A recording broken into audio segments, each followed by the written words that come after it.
was in the race. Yes, definitely. I guess he was cruising for bruising. Yeah, I don't know, I was really drunk at the time. He just told me he was putting into number 2. He was asking why he wasn't coming up on 3011. So after I yelling and screaming and telling him why he wasn't coming up on 3011.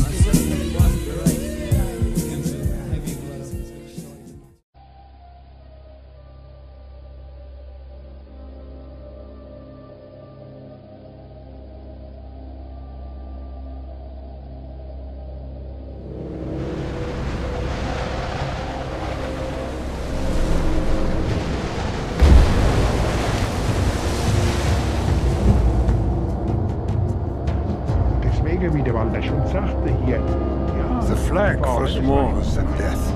Forward, forward, bring out the glorious fanfares. I still remember, youth doesn't know any danger. That's how it went. With fists we meet whoever stands against us.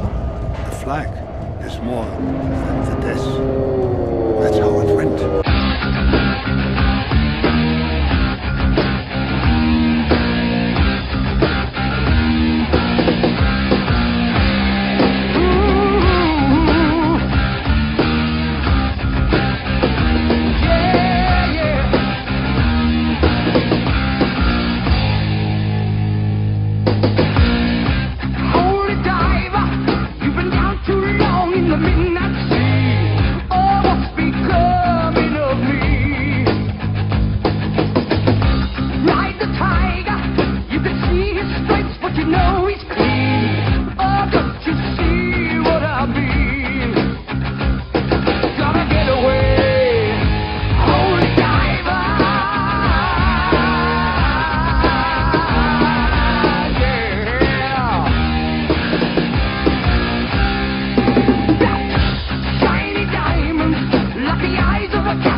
Hamburg, den 14. Februar 1939.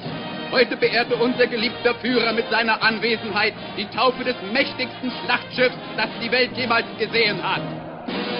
50.000 Tonnen groß, einen halben Meter des härtesten Panzerstahls rund um das Schiff und 8 Geschütze von 42 Zentimeter Kaliber machen dieses Schiff in eine unsinkbare Festung. Das Schlachtschiff Bismarck wurde seinen Elementen von der Enkelin des eisernen Kanzlers übergeben.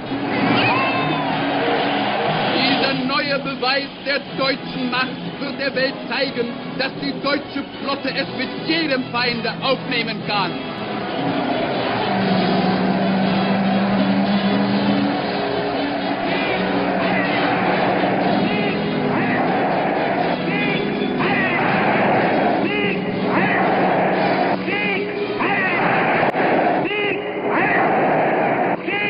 Wir waren, als wir die Bismarck sahen in Hamburg. When we saw Bismarck in Hamburg, we were tremendously surprised at its size. Some compartments on Bismarck were 3 stories high. I'd never seen a ship so impressive. It gave me a feeling of enormous confidence and strength. I thought that ship must have a great fighting and staying power, and we served well with it, always provided that we do not run into too superior numbers. Normal heißt das ja immer, die Schiffe, Ships are normally referred to as females. They are called she. But in our case, Captain Lindemann told us that our ship would no longer be called she. The Bismarck would be called he. I'm going to quote Captain Lindemann directly. He said, "A ship of this size cannot be female." That's right. He always said he. With 88 guns, accurate over 35 kilometers, a top speed of 30 knots, and armor more than 30 centimeters thick, Bismarck is the most terrifying battleship ever built. It was a wonderful ship. I thought the Bismarck was going to be my life insurance policy. I never thought anything bad would happen to me on this ship.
Okay, we're on the clock on all recorders.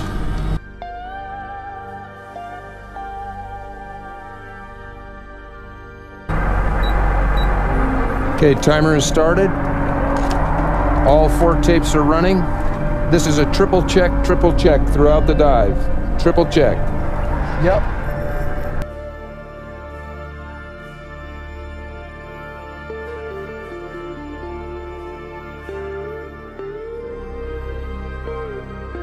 I'd never met an Englishman, but I hated them. It was a long time until the hate went away.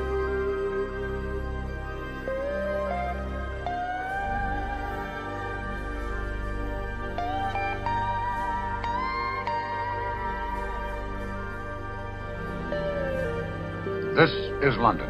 Ed Murrow reporting. To an American reporter, there is something very special about the people of this city, this island, this nation.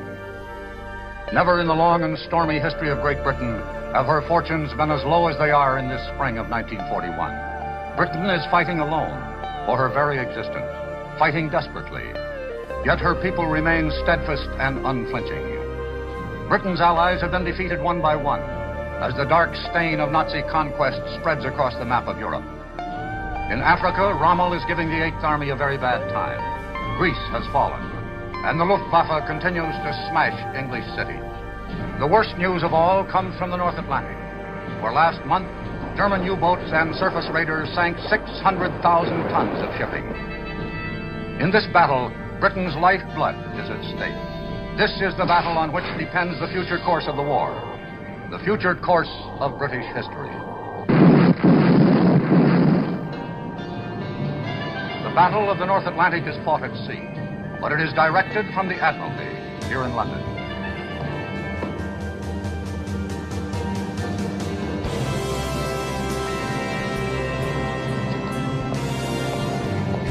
Buried deep in the ancient Admiralty building, 200 feet underground, is the War Room. Here is the guiding brain and central nervous system of the British Navy, the Operations Division.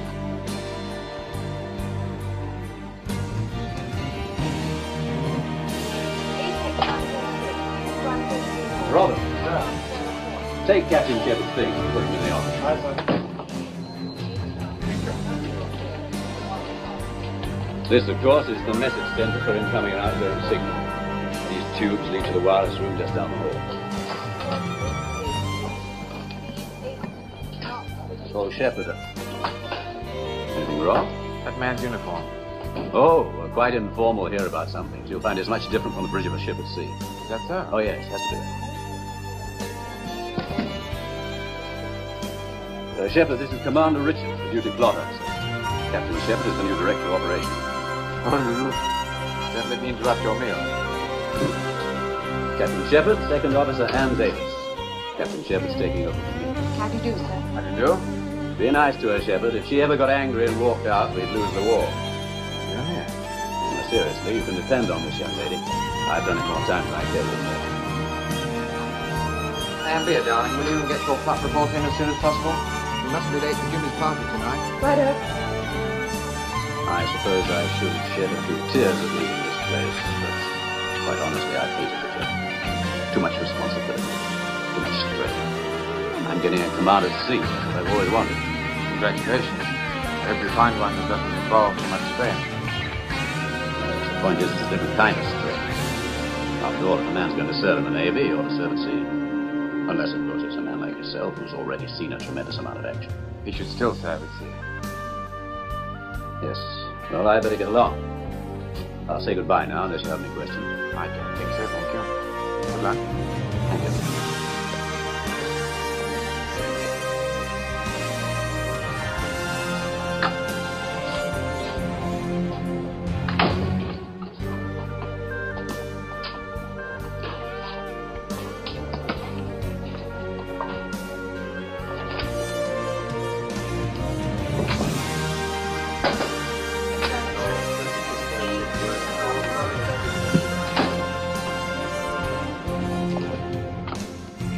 We thought we might be of some assistance, not knowing your way around yet. Is there anything I can do for you? Yes, there is something you can do. A few moments ago, I saw a rating enter the war room without his jumper. From now on, everyone will be properly dressed at all times. I cannot have officers eating sandwiches on duty, Commander Richards, under any circumstances. I'm sorry, sir. It won't happen again. Excuse me, sir. I think you should know that Commander Richards stood 2 watches without relief. I'm sure Commander Richards doesn't need an interpreter these days. I was also surprised to hear a Wren officer dressed by a Christian name. To me, this kind of informality is both irregular and inexcusable. Come in. Sorry to interrupt, sir. Priority signal. Sure. Excuse me.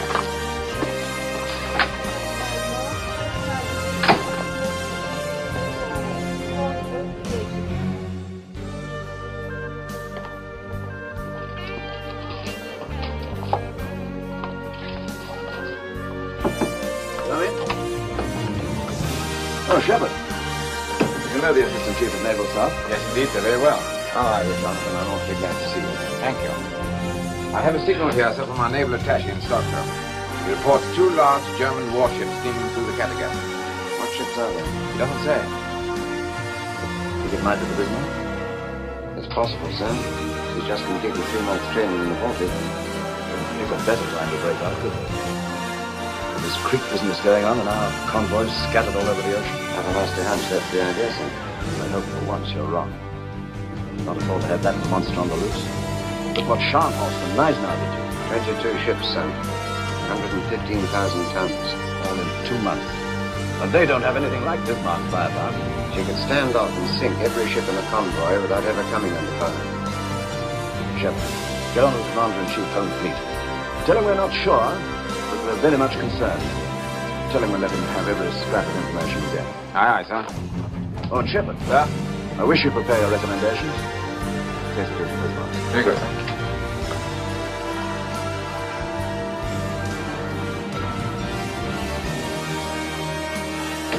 Pretty rough assignment for a new man on the job, isn't it? I suppose it is, sir, but I'm not worried about Shepard. He's one of the ablest men in the service. I'm also told he's as cold as a witch's heart. That may be a slight exaggeration, sir. I want a man who's cold. I'd like a man with no heart at all, no soul, just an enormous brain. The Battle of the North Atlantic is a grim business, and it isn't going to be won by charm and personality. We've had too much of that around here. I've known Shepard for years. We've served together before. He was quite different in those days. Any particular reason for the change? I suspect there are many reasons, sir. Reasons of a personal nature. Oh, I see. Well, how are we going to get the information on those 2 ships? We have an agent in southern Norway, sir, but... We better get in touch with him. We don't want to get in touch with him directly. It's much too dangerous. And there isn't time to go through Zurich or Stockholm. In this case, I'm afraid you'll have to make direct contact. Sir, this man is in Nazi-occupied territory. I realize that. All the same, we must get in touch with him immediately. Aye, sir.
Definitely looking toward the slope.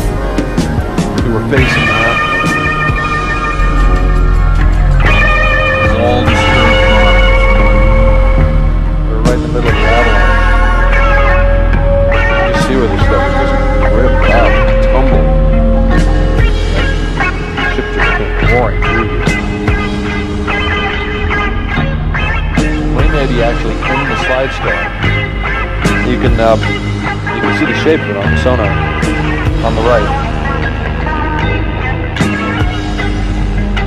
Now this looks like the slide star to me. Look how deep this is.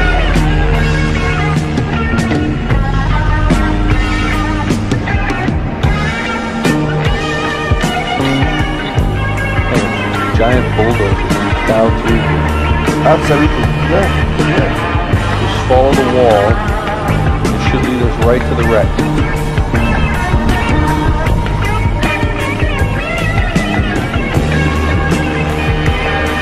Yep. See some debris.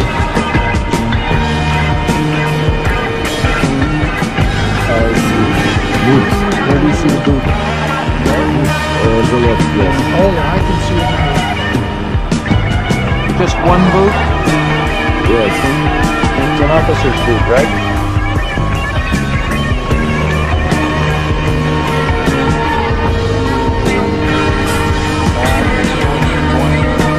We're moving south through the blue field and we're seeing some larger objects. Mulder, do you have any ideas what this is? It's a search rifle, Mike. Okay, I agree. Yeah, there's the louvers.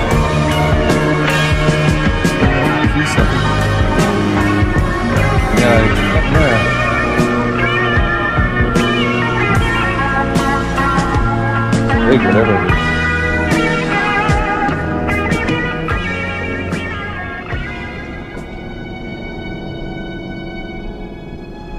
It's the bridge. It's the Admiral's Bridge. See it? Yeah, see the windows? It's landed upside down. There's the bridge wing platform. That a group of officers was standing on the quarterdeck and talking to each other when we saw the commander was coming along and having in his hand a white sheet of paper. And out of sheer curiosity, we asked him what he would have there. And he good-naturedly came along and said, well, we just decoded a British message from the Admiralty to all stations in northern England and Scotland, and it reads, watch out for a German battleship and a German cruiser. So I knew that the secrecy of our operation was no longer absolute. I was stationed at the secret correspondence room, and my daily duties were to analyze any correspondence or intelligence coming from the outside. We never knew a thing down below. We were kids. Officers were like gods to us. We never asked, and we were never told. But we were allowed on deck as we got to Norway. With a feeling of enormous confidence and strength, I thought that ship must have a great fighting and staying power, and we served well with it, always provided that we do not run into too superior numbers. We had so few ships, there's so many.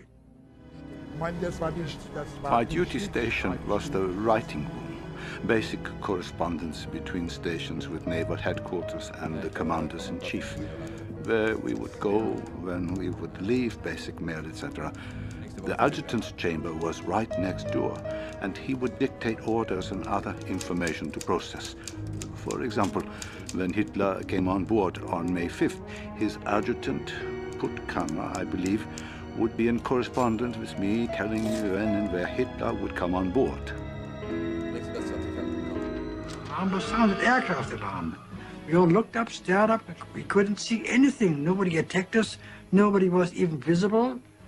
And I thought this was nothing but an error, as can happen in wartime.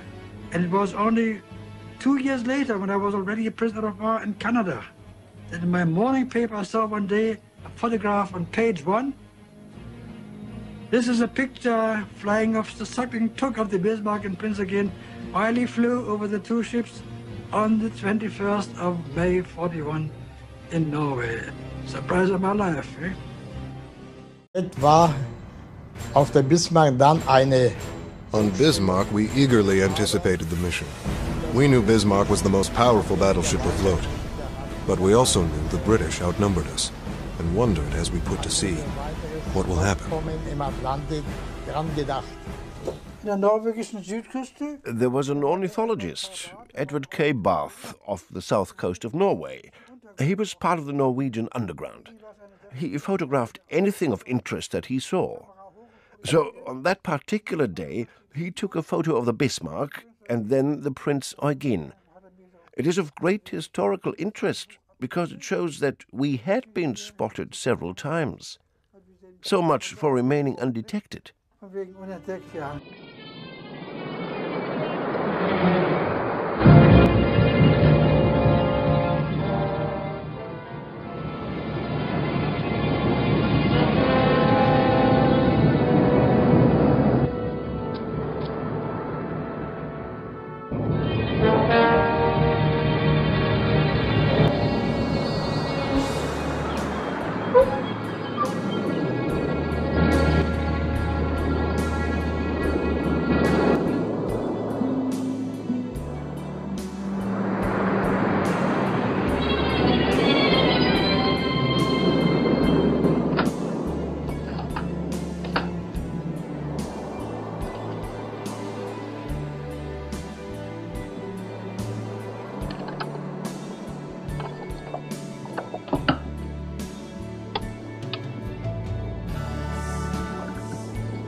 Enemy ships were sighted coming out of the Baltic. Obviously heading out to sea. Obviously not in the service of the king. Now, what have we got over here at Scapa Flow?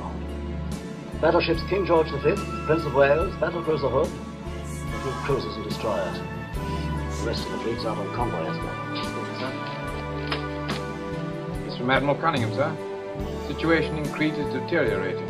German airborne troops have captured Malibu airfield. Why is it we never get our bad medicine in small doses? Perfect timing for an enemy breakout in the North Atlantic. Cunningham and his fleet busy down here in Crete. Somerville's got his hands full trying to reinforce Malta with false agents.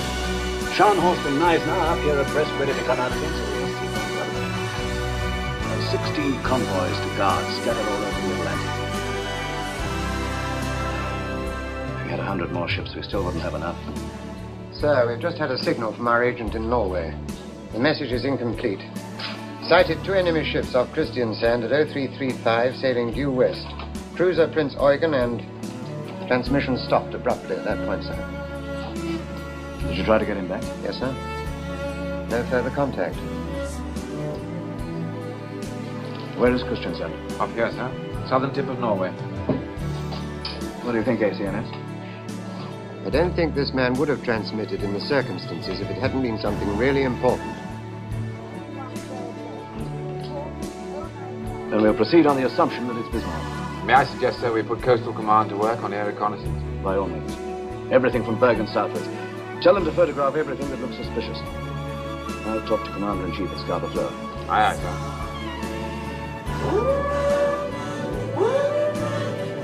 Excuse me, sir. First Sea Lord in the line, sir.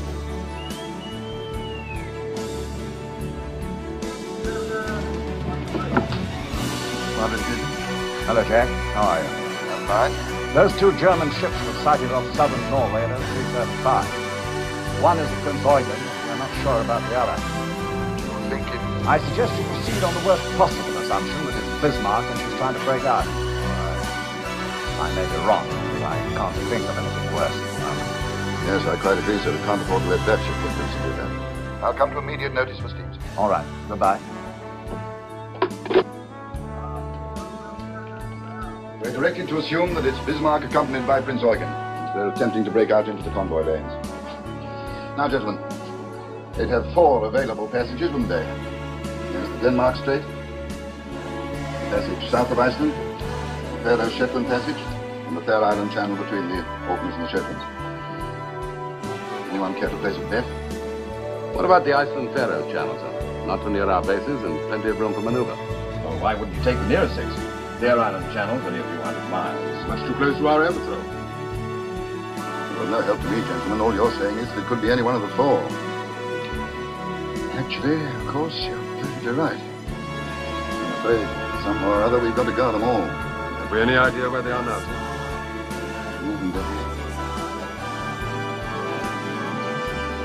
Jenkins, check with Coastal Command if they're still carrying out a search. Aye, aye. So fanatic back then. And then you'll also ask yourself, why did it have to happen in the first place? So today, former enemies are now friends. So couldn't we have been friends back then as well? Man ser große Schiff hier. Well, it was a very big ship. And I thought, when you get on this ship, nothing can happen to you. Everyone believed she was unsinkable, so you felt safe. Eindruck war ein gewaltiger, man sieht's ein gewaltiges Magnificent. Schiff. Das modernste Overwhelming. Schiff The size of the ship, as you can see here, was amazing. The most modern ship of its time. Every ship that came after the Bismarck had learned from it, learned from us. Back then, I was 18 years old, and I, and many others, of course, we were convinced this is the right thing to do. Now, well, everyone knows better. It was a beautiful day when we were anchored in that fjord. We were allowed to walk around on deck. I was thrilled. Everyone thought, this ship will never sink. She's so huge, and there are so many weapons. And I wondered, what is that plane doing here? It was a Spitfire, no doubt about it. Looking back, I would say that we have been used by the government of the time. As young men, we risk our lives. But for we just have to admit, our generation would have gone to hell and back for Hitler. Everyone can hear that from me.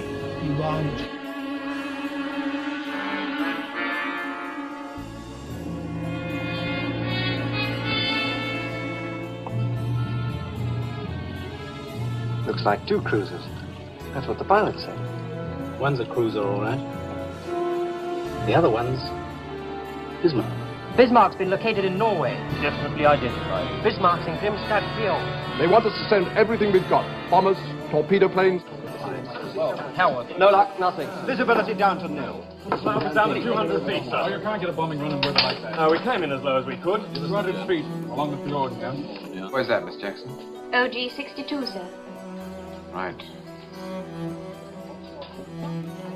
Now, Miss Davis, take the Arethusa from OG 62 and put her with the home fleet. Good. Now take the Victorious from that convoy forming up in the Clyde, WS-8B. Put her with the home fleet. Sir, operations home fleet calling. Director of Operations? No, I'm sorry, we still have no information. Well, the weather's closed in over there and aircraft can't see a thing. Yes, as soon as I hear. Right, I will.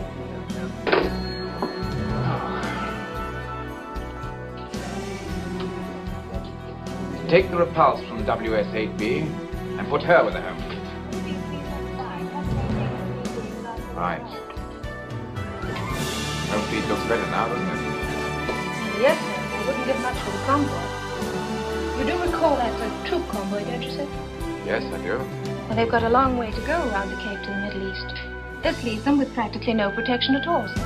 I'm quite aware of the circumstances, Miss Davis. In my opinion, this is a risk we have to take. We have to take, sir.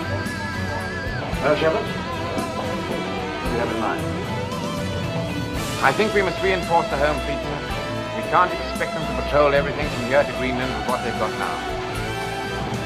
No, where do we get the ship? We had to take ships away from other duty. Involve some risk. We could take Victorious and Repulse off escort duty. That would give the Commander-in-Chief an aircraft carrier and another battle cruiser. What convoy are they going? W-8SB, sailing from the Clyde tomorrow. It's a large troop convoy, sir. 20,000 men. We'd be exposing them to a long and dangerous voyage without proper escort. Is that what you're recommending? Yes, sir. You're willing to gamble the lives of 20,000 men? I think there's a difference between a gamble and a calculated risk. Good for you, Shepard. Of course, sir, I realize it's not an easy decision to make. The important ones never are. All right, go ahead and detach those 2 ships from the convoy. Inform Commander-in-Chief, Home Fleet. Aye, aye, sir.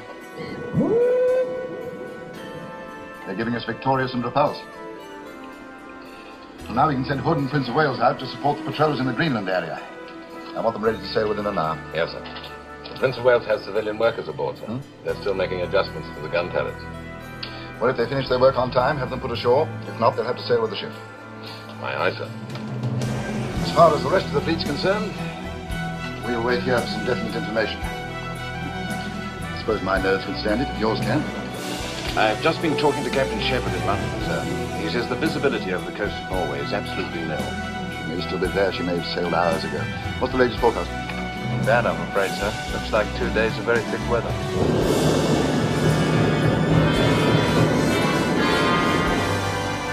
The weather report is very good, Admiral. 2 days of heavy overcast. Good news.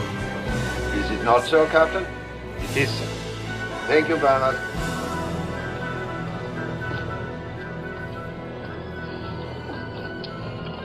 We have a most interesting chess game here, Lindemann. The important moves this time are at the opening. To break out into the Atlantic will not be easy, sir. Yes, but we have the advantage, because they do not know what we are going to do.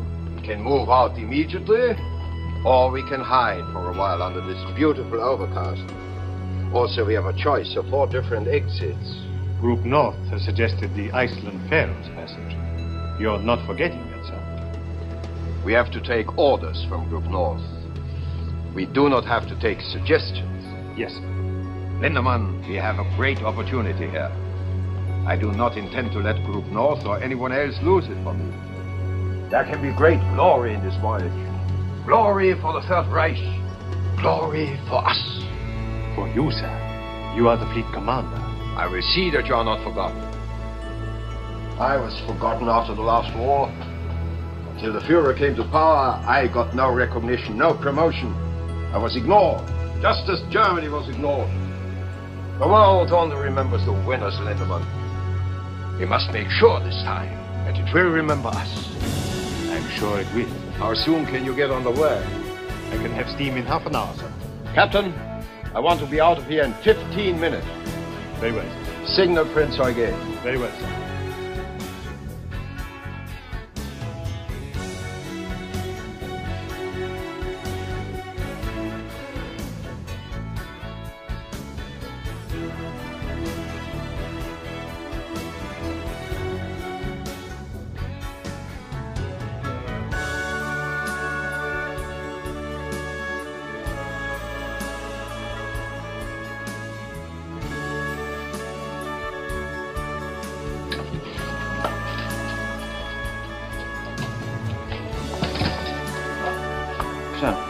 Signal from the Commander-in-Chief Home Fleet.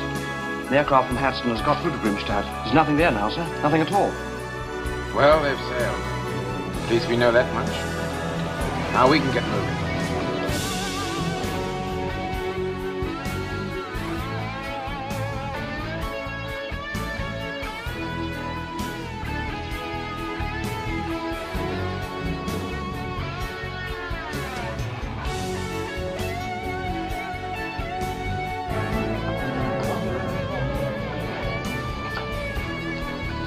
Of all convoys, sir. Thank you. All we can do now is wait. See what happens. That's the worst part of our job, the waiting. By the way, you have a son in the service, haven't you? Yes, sir. He's at Gibraltar. He's an air gunner in the Ark-Royal. I bet you're glad he won't be mixed up in this Bismarck show. Why should I be glad? If you were, you wouldn't admit it, would you? Even to me. He's serving with the fleet. He must take his chance like everybody else. I see. There's an Air Vice Marshal coming in later to help out on reconnaissance. Give him a briefing, will you? Very good, sir. You wanted to speak to the crew, Captain? Have they been alerted? Yes, sir. Don't! Captain Lindemann, with your permission, I would like to address the ship's company. As you wish, sir. Thank you.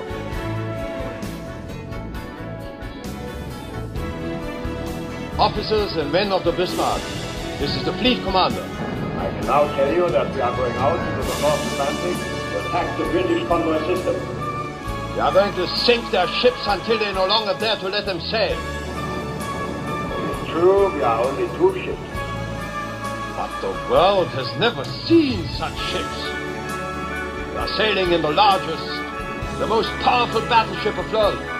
Superior to anything in the British Navy. We are faster, we are unsinkable, and we are German. You cadet officers, you were selected by the highest authority to make this voyage. When you return to the fleet, you will have many inspiring stories to tell. Stories of German sea power. Stories of Nazi victory. To all of you, I say this. Never forget that you are Germans. Never forget that you are Nazis. Heil Hitler! Heil Hitler!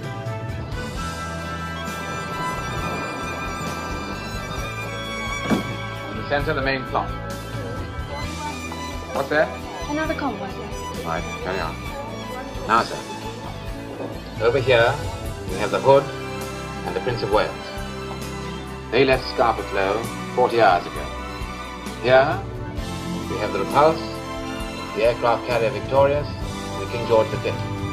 They've been steaming for approximately 18 hours. In this area, the cruisers Arethusa, Manchester, Birmingham. In the Denmark Strait, the cruisers Suffolk and Norfolk. As you can see, sir, our cruiser screen is spread out much too thinly. Now, if your people could get into the air... Can't fly reconnaissance missions in weather like this, you know. Oh, we realize that, of course, sir. We must assume that the Bismarck, in company with the Prince Eugen, is going to attempt a breakthrough to the North Atlantic. But we don't know where, and we don't know when. If it's here, or here, then the Repulse and the Victorious and the KG-5 will have to do the job.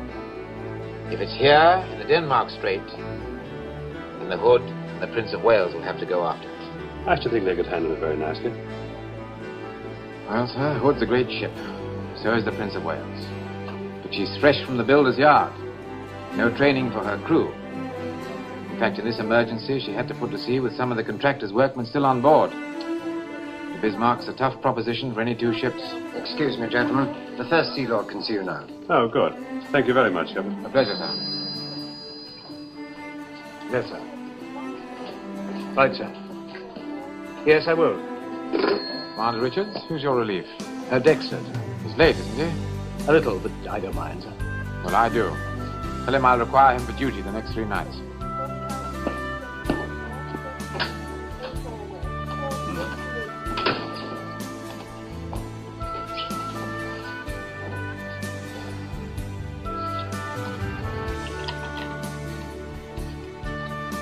My dearest Tom.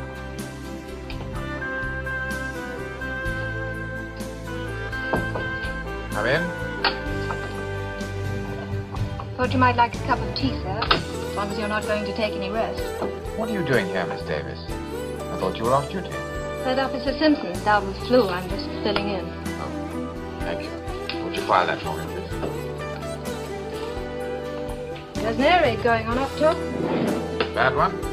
No, not very. Won't your family be worried about you? I have no family here. My father lives in Canada. I thought that surely you must be married or something. No, sir. Nothing at all. Doesn't that seem a little odd? You don't mind my saying so? I was going to be married last year. Didn't work out. His fault or yours? He was at Dunkirk. He was listed as missing in action. It's just a year ago. He'll go next week. He was a rather wonderful man. Not brilliant or dashing or anything like that. Just rather wonderful.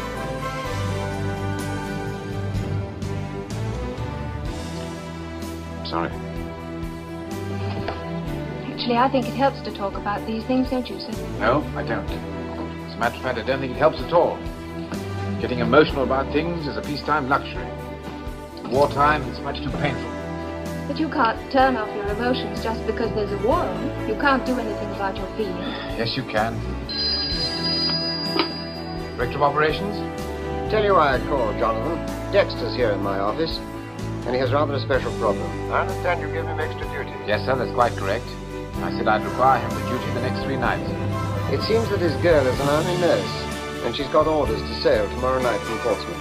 Well, sir, I'm very sorry that Dexter's young lady is going overseas, but surely that's beside the point. Don't you think you can make an exception? No, sir, I'm not prepared to make an exception for this officer, or any other for that matter. Certainly not for reasons of personal convenience. That's very simple, sir. Either you have discipline, or you haven't. Well, I'm sorry, Dexter. Thanks, sir. By the way, Jonathan, there's a fleet commander aboard the Bismarck. Yes. Admiral Gunther Lutyens. Lutyens? You know this man? Yes, sir, I do. One of his cruisers sank my ship. Oh. Then you'll have a special interest in it.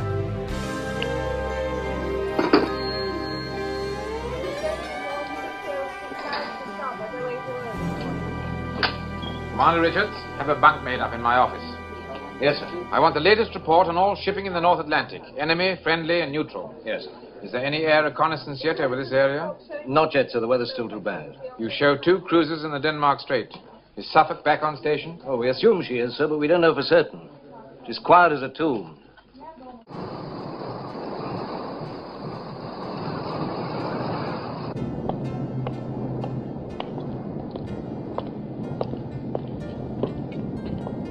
Alter course to 190. Starboard 15.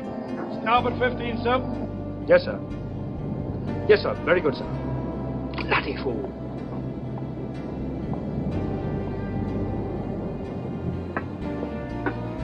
This blasted fog. It's like looking into a cake of ice. I can't see a thing. Don't know when you're well off. See something out there, it'll have 15-inch guns on it. Solid foot of armor plate. That's what the Bismarck's got. Who said so? The gunnery officer, that's who. Said for all the good our guns would do, we might as well throw crumpets at her. I wish someone would throw crumpet at me. Ship bearing green 4-5. 2 ships bearing green 4-5. Hard port, full ahead boat. Hard port, full ahead boat, sir.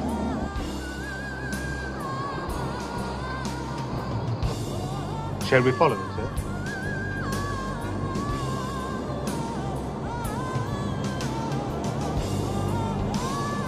Steady on 130.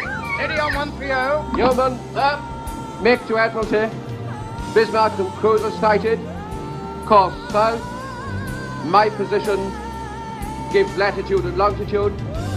Get that off immediately in case we run into trouble. Aye, sir. Check radar. Check your radar block. Enemy report from Suffolk, sir. They found her. Picked her up in the Denmark Strait. Bismarck and a heavy cruiser. 6645 north, 26 west. There, gentlemen. North southwest. Now things are looking up. Tell the first sea lord immediately. Aye, sir. Good job we've got some heavy stuff in the area. Richards, let me have an intercepting course for Hood and Prince of Wales. Yes. Sir, this one's from the north. Norfolk's there too, sir. She's with Suffolk. They're shadowing in thick fog using radar. I hope that radar works better than usual. If she decided to turn on them, she could blow them both out of the water. No, Richards is too clever for that. He'd rather shake off a pair of cruisers than stop to sink them. Course to intercept Bismarck is 310. That'll bring Hood in contact. Just about there.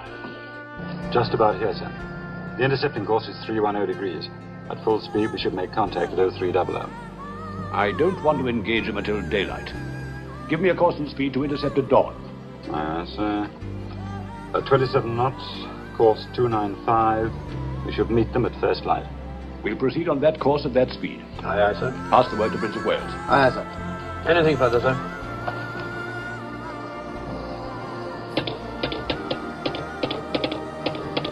Signal from flag, sir. Speed, 27 knots. 200 revolutions. 200 revolutions. Admiral's intentions, follow, sir. Very good.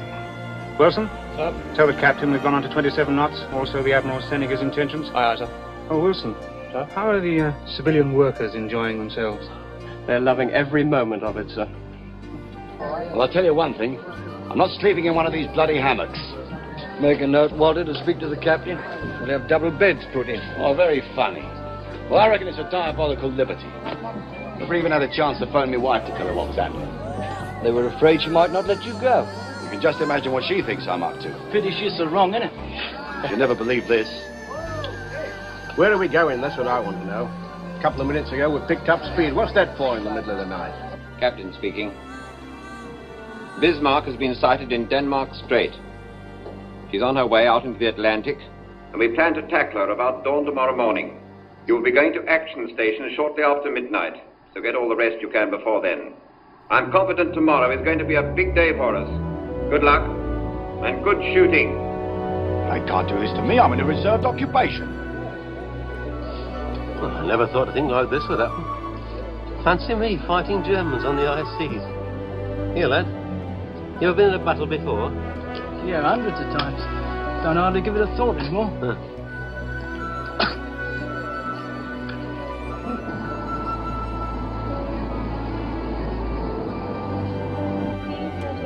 Spark report, sir. Suffolk and Norfolk still in contact. Hood and Prince of Wales are estimated 120 miles from Bismarck. Should be quite a show tomorrow morning. I know where I'd rather be. Excuse me, sir. What a time for Shepard to take over. I hope he's getting all the help he needs. Hope so. I didn't think he needed any help. Captain Shepard is a very old friend of mine, Miss Davis. You'd be quite wrong if you judged him too harshly. He had his ship blown from under him last year up in Norway. This job here means promotion for him, but he can't wait to get another ship. As long as I've known Shepard, only two things really mattered to him. His family and the sea. I didn't know he had any family, sir. His son is an air gunner serving in the Ark Royal. He and the boy are terribly close. And his wife? He hasn't spoken about her, and I haven't asked. Signal from Commander-in-Chief Home Fleet, sir. Suffolk and Norfolk will continue shadowing tonight. They will make no attempt to engage the enemy. Right. Make to Hood and Prince of Wales. If enemy maintains present course and speed, you should make contact approximately 0510. Right, sir.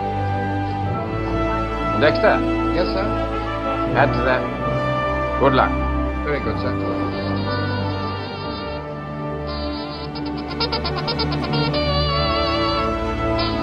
I'm not strong enough for this sort of thing. Besides, I've got flat feet. Oh, shut up, Henry. If we're going to fight the Bismarck, I'm going to check right on it. Yeah, and we better check that turbine. Come on, Henry. Anyway, it always gets seasick. Hood and Prince of Wales are somewhere in here. Suffolk and Norfolk, Fort Bismarck and Prince Eugen here. If so, we shouldn't have long to wait. It'll be getting light up there now.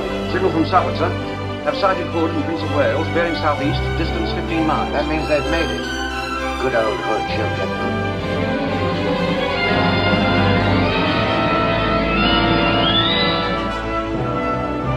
Well, she was proud of the British fleet. She was the all and end all, as far as the Navy was concerned.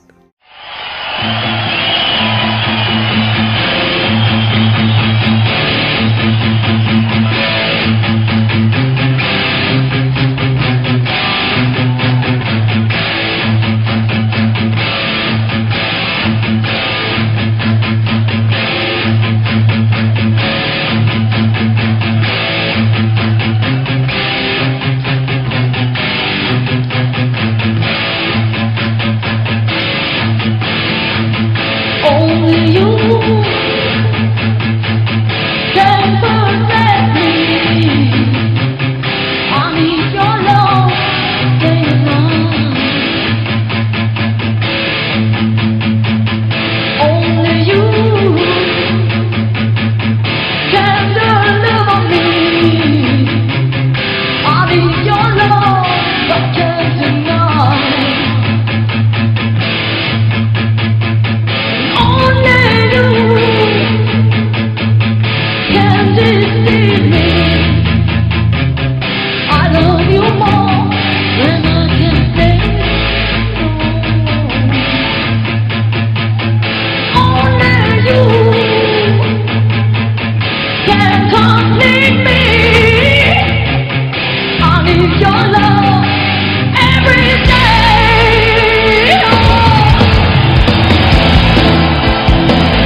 strong rumours going around about a battleship being out. We weren't unduly impressed because we'd had so many false alarms. Well, the enemy report came through, and I said to the flag lieutenant, what is actually happening? He said, well, we've got the enemy report, and we shall be in action within the next few hours. And it was then that we realised that, yes, we were going into action, and it wasn't just a rumour. We were absolutely thrilled. As a thrill went through the whole ship. Didn't realise what it was going to be like.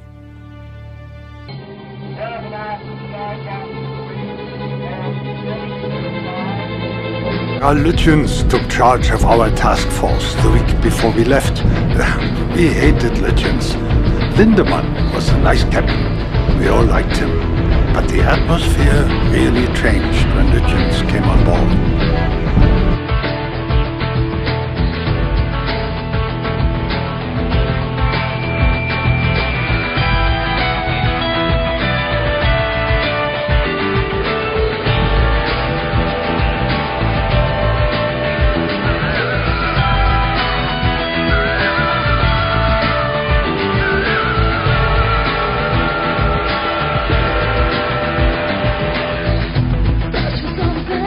That way.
first we didn't know who comes out. Is it a cruiser? And then it got bigger and bigger coming over the horizon. The gunnery officer with powerful binoculars said, "Oh no, it's the Hood, the terror of our war games." What an excitement it was for us. Rich, smoke bearing green 40, sir. Bismarck and cruiser bearing green 40, about 12 miles. Closing fast. Kessler, down in the boiler room, we were told we were about to have a battle with the Hood. And I thought, what, are they crazy? We're going to hold a war game now? Open fire when you have the range. Concentrate on Bismarck. Aye, sir. Let me know when you're ready to engage guns, and then we'll turn. Aye, sir. Tell Prince of Wales to open fire when she's in range. Aye, sir. How to stop it?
haben wir etwas früher gewechselt. We went to action stations and were waiting for orders to fire. The anticipation was unbearable. We knew we were under attack. But why weren't we shooting back? Dann zog das einen. When the shells flew overhead, they literally ripped a scream from your body. It was indescribable. It was from the air pressure, the fear, or the uncertainty of where they would land. but it was mainly the fear. When the big guns fired, the entire ship staggered. It felt like it was bending and was pushed sideways in the water. It was amazing. The guns were so incredibly powerful. When we fired for the first time a full salvo, that means all 8 guns were firing abreast at the same moment. The enormous blasts rocked the ship back into the water due to the recoil. Gentleness was hit the ship, took a bit to rolling, righted ourselves very quickly again, and we thought we had a fine result to complain of.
Open fire!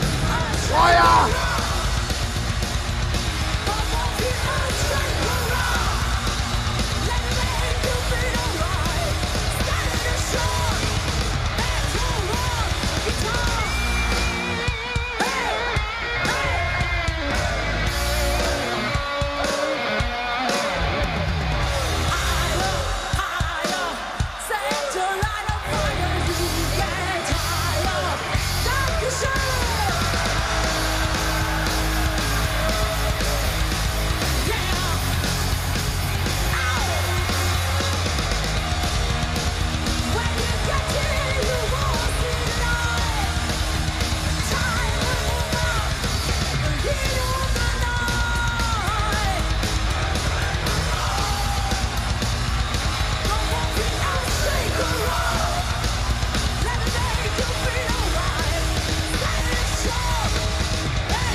Turn pretty degrees to starboard, Captain.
These are all my branch, signalman, etc.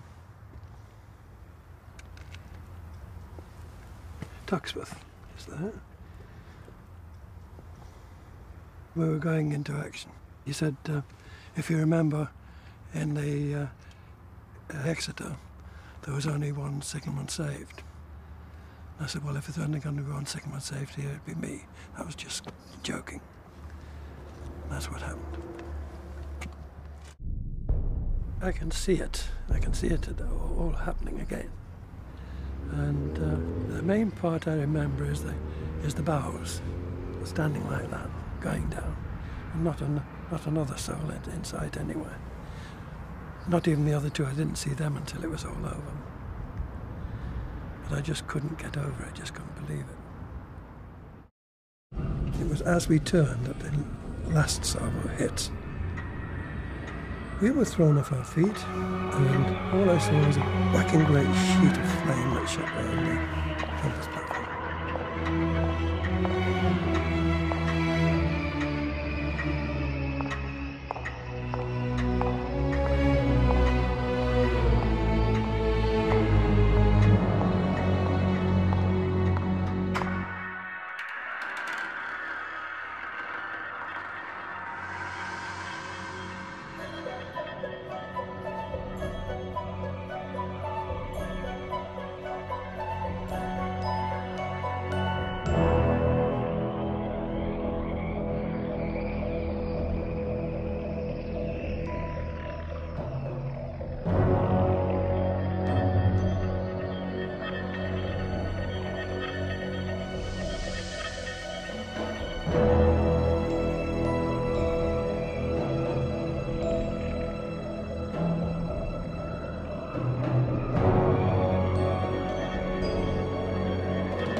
was up on the compass platform.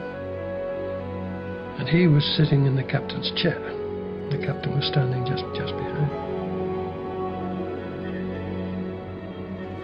People started to get out towards the starboard door of the compass platform.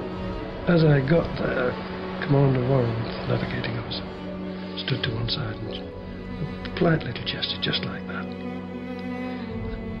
And that sticks out.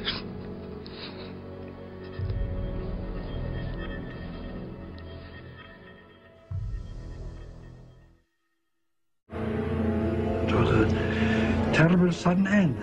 I saw very high smoke column, and at the lower end of it, two parts of the vessel standing at an angle and ready to sink, which she did. It was such a result we had not really come to expect, neither that the hood would go so quickly. Nobody had anticipated this. Blimey, what happened? The hood's gone. And I'd given up. I'd lost all the terror and all the fright. I was just accepting it. How long has it got to bursting point, I think? And and that was when I shut up. About 50 yards away from it. It was towering.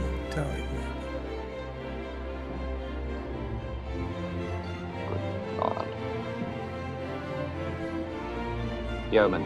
Yes, sir? Make the Admiralty from Prince of Wales. Tell them the hood has blown up. Aye, aye, sir.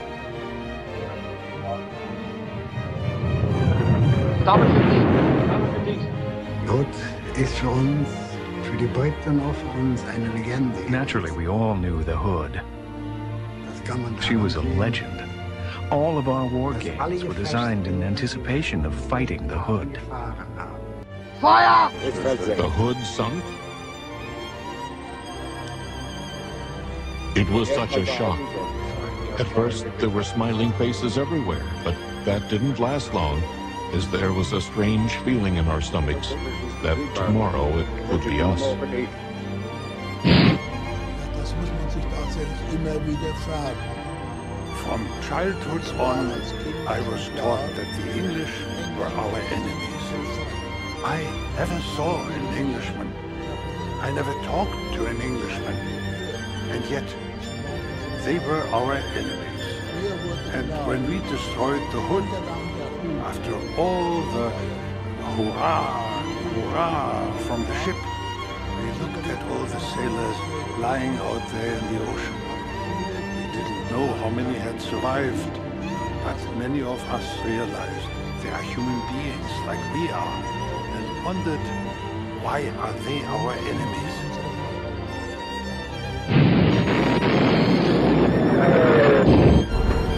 Als uns bekannt wurde, dass die Hood versenkt sei.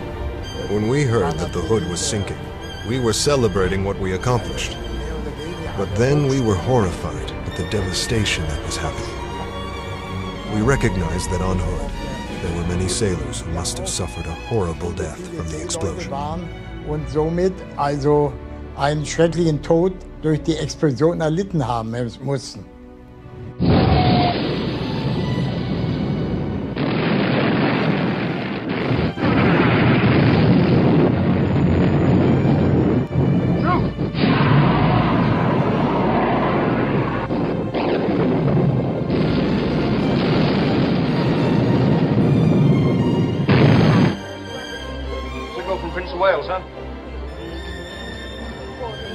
Well, what is it?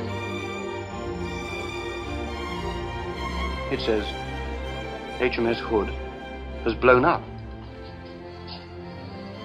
Bring it here. Signal from Suffolk, sir.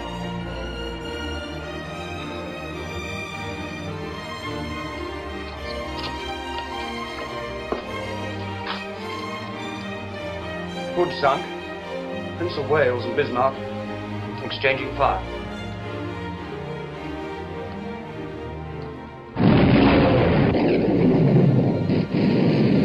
Port 20! Tell the engine room to give me everything they've got! Course 240! Very good, course 240. Fire!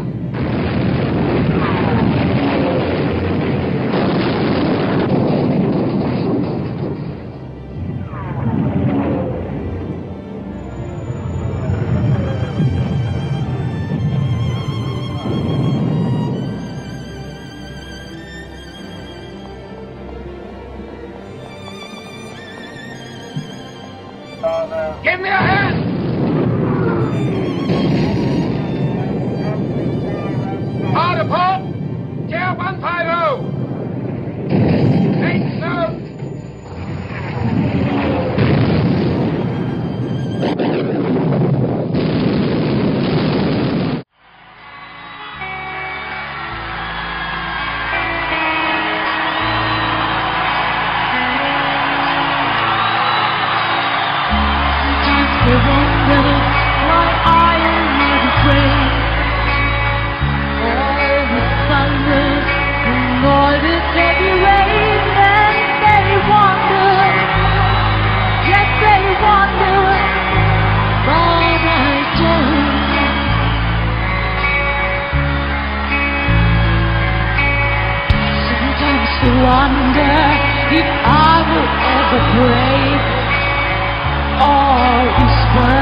Du hast mich.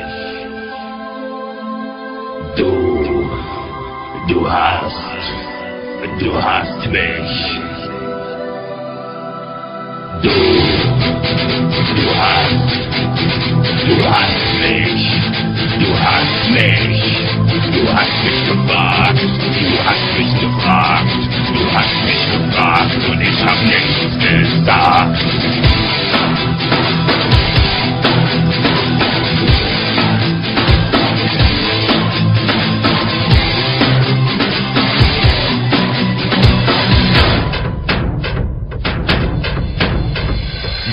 Du bist der Tod aus Seide, treuer sein für alle Tage. Nein! Nein! Du bist zum Tod der Scheide, sie leben auch in schlechten Tagen. Nein! Nein! Du bist der Vollverscheide, treue sein. Nein! Nein!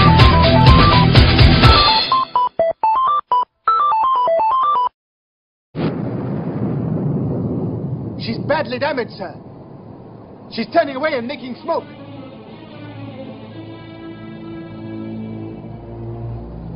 Do you want to pursue? No. We have more important work to do. Hold your course. Steady on present course. Very good, sir. Captain, congratulations. It's a great moment for the German Navy. Yes, Lindemann. And for the two of us.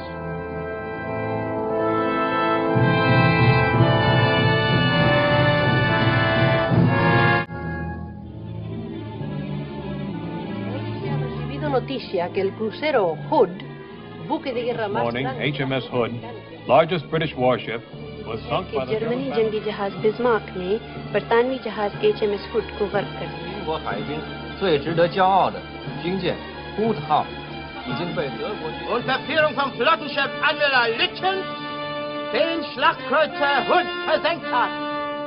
This is London. Ed Murrow reporting. This island, which is no stranger to bad tidings, received news today that HMS Hood, largest warship in the British fleet and pride of the British Navy, has been sunk by the German battleship Bismarck.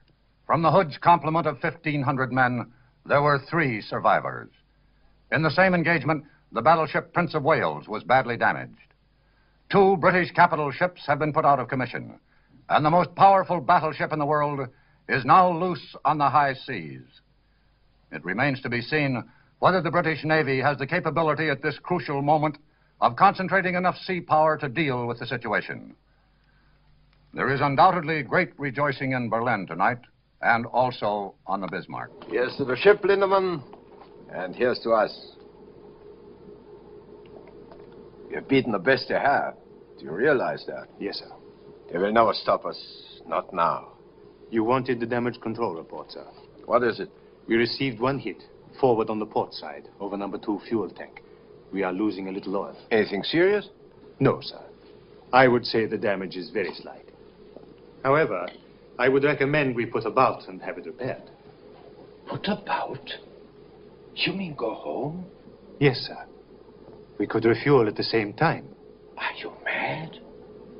We have fought our way out into the Atlantic.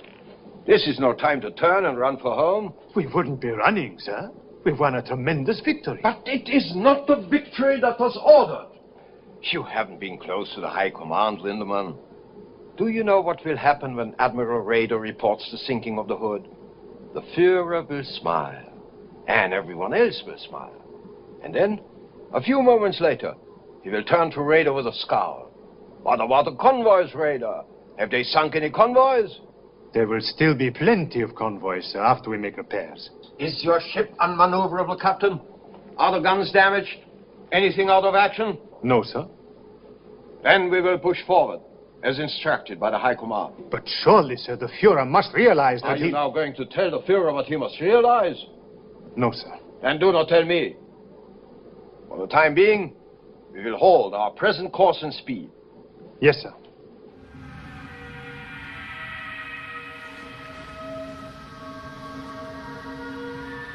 I didn't think I was going to come through, because we're getting colder and colder, and bitterly cold, and the sea was not good.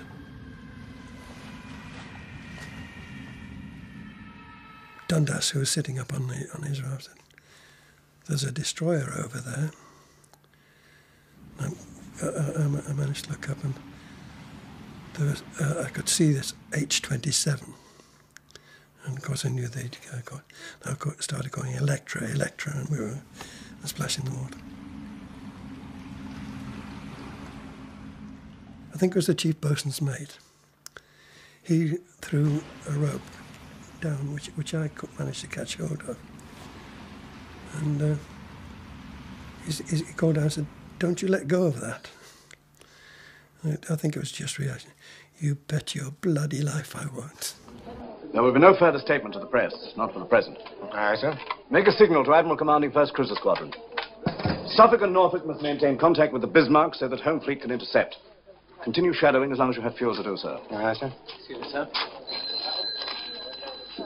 This is Bismarck's latest position, course, and speed.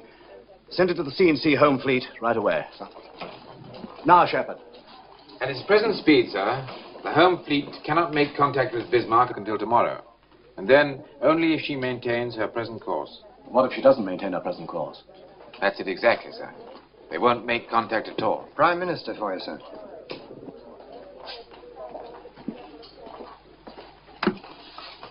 First Sea Lord here. And now, First Sea Lord, I want to make it unmistakably clear that there is absolutely nothing as vital to the nation at this moment as the destruction of the Bismarck. You are authorized to employ any means at your disposal, regardless of risk and regardless of the price that must be paid. This is a battle we cannot afford to lose. I understand, sir. I don't care how you do it. You must sink the Bismarck. Good luck to you. Thank you, sir.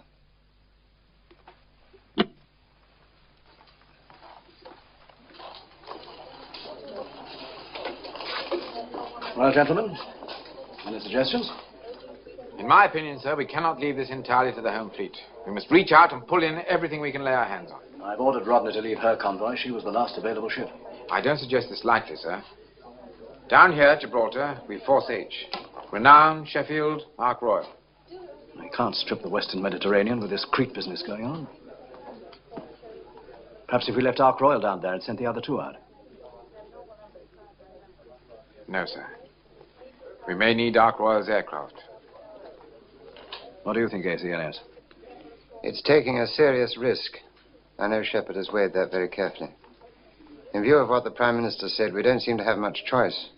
Well, I may be able to argue with you two, but I can't quarrel with the Prime Minister. Order Force H to sail at the earliest possible moment. Aye, aye, sir.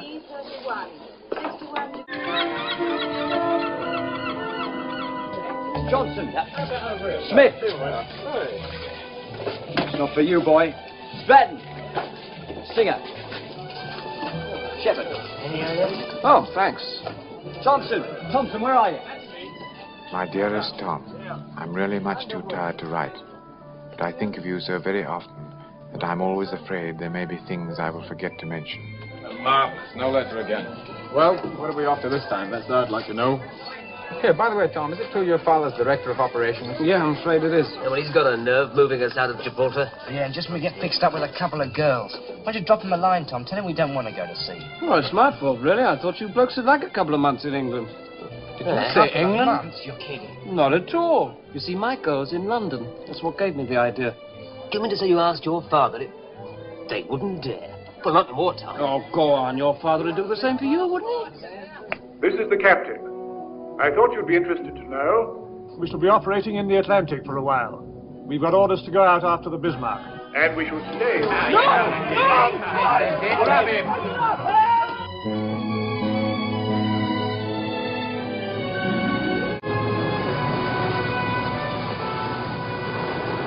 Bismarck holds her present course and speed, when's the earliest we can engage her?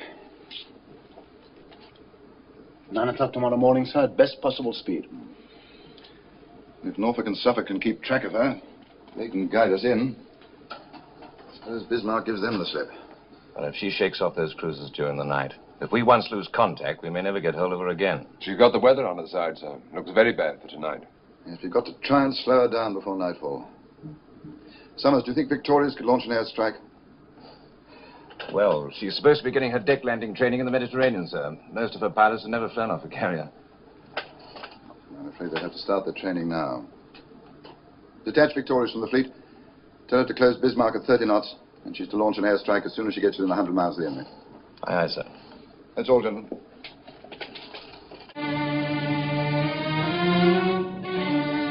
Signal Prince Eugen that she's to proceed on our course and make for Brest. Yes, sir. We will keep the enemy cruisers occupied until Prince Eugen is out of sight. All right, Captain, you can make your turn. Hard port, fire.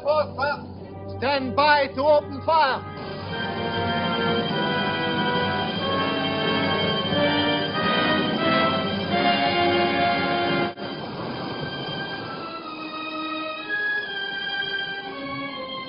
Radar plot, range decreasing. Decreasing very rapidly. Range down to 22,000 yards. Double back on us, sir. There she is, sir.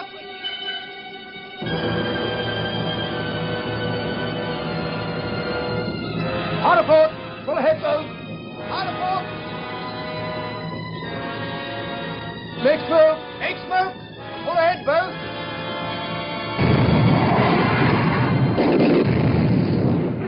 Signal to Prince Eugen. Goodbye and good hunting. That's all, Becker. Very good, sir. Cease fire, Captain. Cease fire. Cease fire, sir. Signal to Group West. Prince Eugen, successfully detached and proceeding independently, have been unable to shake off enemy cruisers because of radar. Will attempt to break away during the night. Thank you, Miller. Very good, sir. All right, Captain. You may resume your original course. Starboard 20. Starboard 20. Starboard 20. We'll turn around 180 degrees, ready to fire at the two cruisers, who must have sensed through their radar what we were doing, and they turned around the same way, and since we were faster than the Bismarck, they ran away. It was a futile exercise. At one moment, we turned round and tried to engage Suffolk and Norfolk by gunnery, and what they did was simply to turn around too, and since we were faster than we were, no battle ensued, and we finally gave up in order to avoid being drawn to the east again. We turned round on our original course and were followed again and shadowed by the two cruisers. Initially, we had hoped to be able to shake Suffolk off. We tried changing course, heading for patches of fog and so on. Nothing worked. They kept on shadowing us. Lütjens knew he faced a situation he had not anticipated. He soon decided that waging a hit-and-run war against convoys under such conditions, when there was no means of escaping and no safe means of reaching a tanker, would be senseless. This affected his entire state of mind. It had a negative effect on his whole attitude. He allowed himself to become depressed.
They were like living antiques. They were flying at a speed of roughly 60 to 70 miles an hour.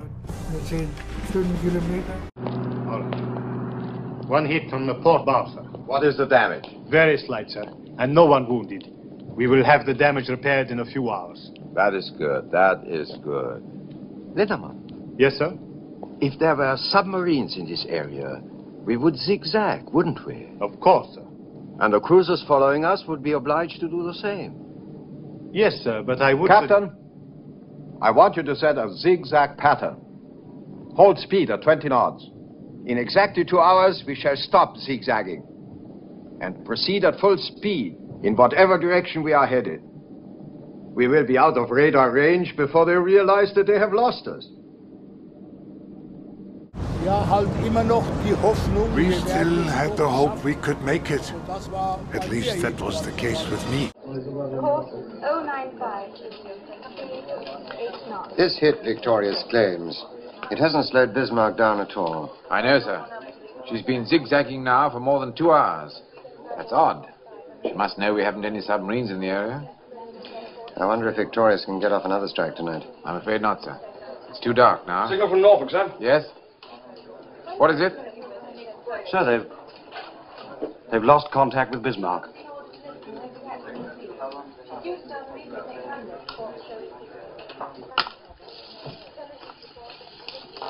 It was totally unimportant for the present operational phase, where only radio silence should have been the order of the day. And this unfortunate thing that still is, this led to the re-establishment of contact with the British just 1 day later. London. Over 24 hours have passed since the battleship Bismarck destroyed HMS Hood. It is reported that the British have attacked the Bismarck with aircraft from a carrier. But Berlin says the attack was beaten off successfully. Berlin adds that Bismarck was able subsequently to shake off the surface vessels pursuing her. The German battleship has survived the heaviest guns and ships in the British Navy. And the gloomy speculation now is that the British Navy may have trouble finding her, let alone destroying her. Of one thing we can be sure. The lights will burn late in the Admiralty tonight. This is her last known position. And this, her farthest on. That means she has to be somewhere inside that circle. In this sector, search aircraft from Victorious. To the south and west, the cruisers Suffolk and Norfolk. That leaves 2 possibilities. Either she's broken back to Germany, or she's headed for one of the French ports. Now, Miss Davis, if you were Bismarck, what would you do? Well, I suppose I'm not very brave. I'd head for home, sir. Uh-huh. A very sensible thing to do, too. Plenty of fuel, good repair facilities, complete protection. But not Lutyens, or any other German fleet commander. Why not? Because in Nazi Germany, he'd lose face. I fought these people before. They have to prove their superiority every day. That's their one tremendous weakness. Sir? Yes? Signal from the Commander-in-Chief. King George V is running short of fuel. Can't maintain full speed much longer.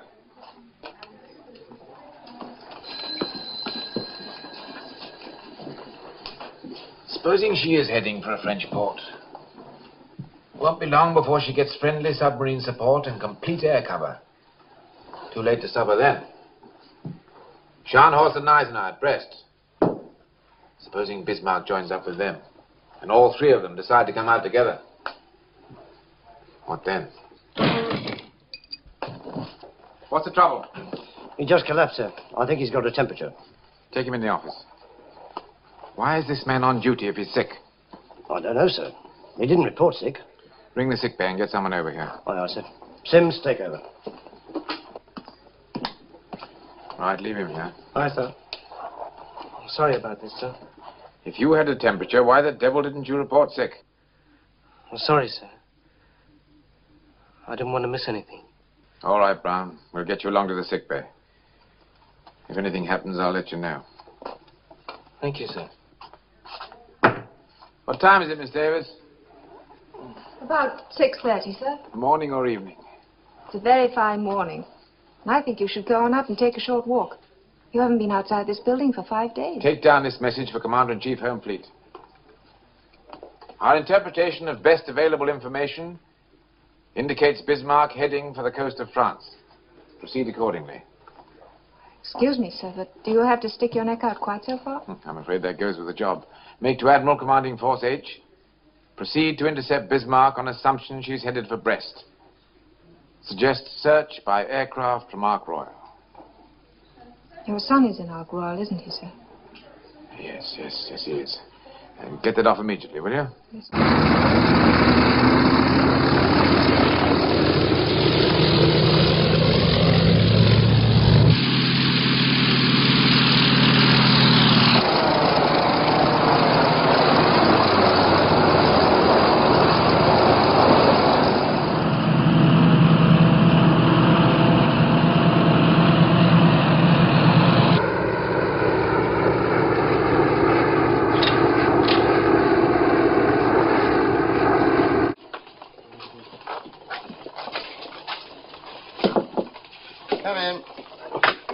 Come in, Miss Davis. Signal for you, sir. Thank you.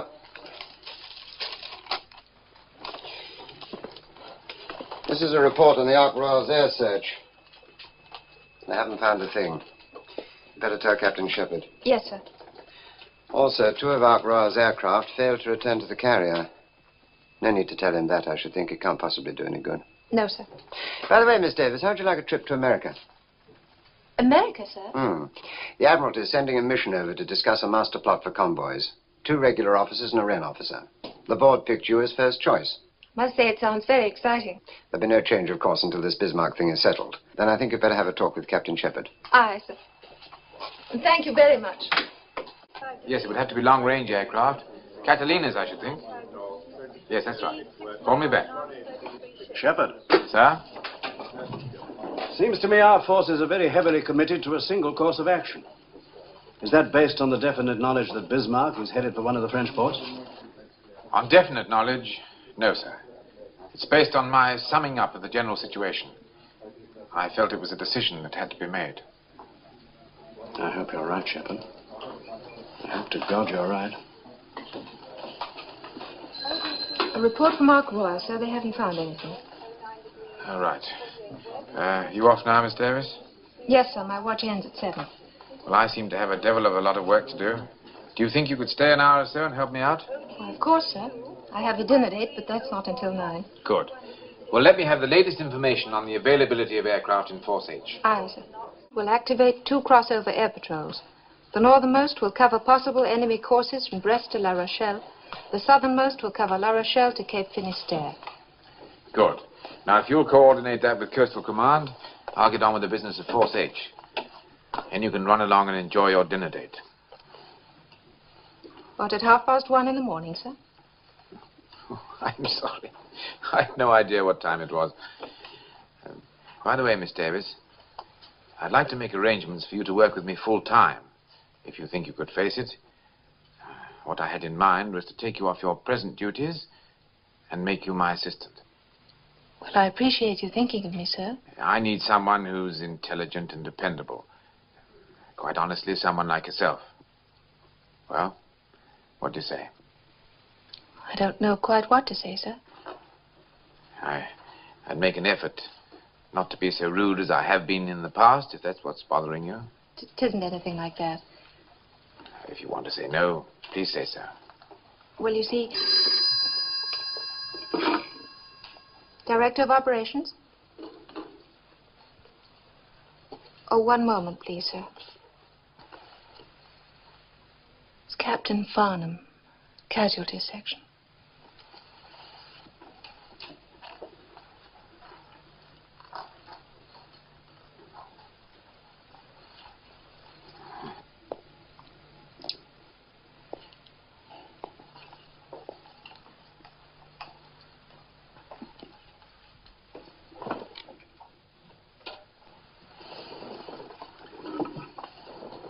Hello, Richard, yes?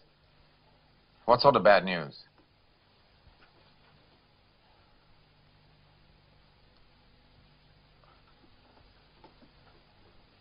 Is there no other information?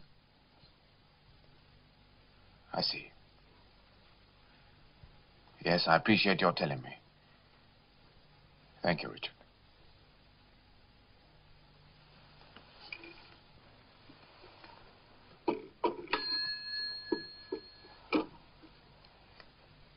My son's missing. His plane ran out of fuel. Failed to return. Terribly sorry, sir. There's a good chance he'll be picked up. He were picked up. When I got out of hospital, all I could think about was getting back to London. I wanted to see my wife. I took a taxi from Waterloo. As I drove into Welbeck Place, everything looked so familiar. Every house was just as I remembered it. Every house except mine. There was a large black hole in the ground where my house had been. Where my wife had been.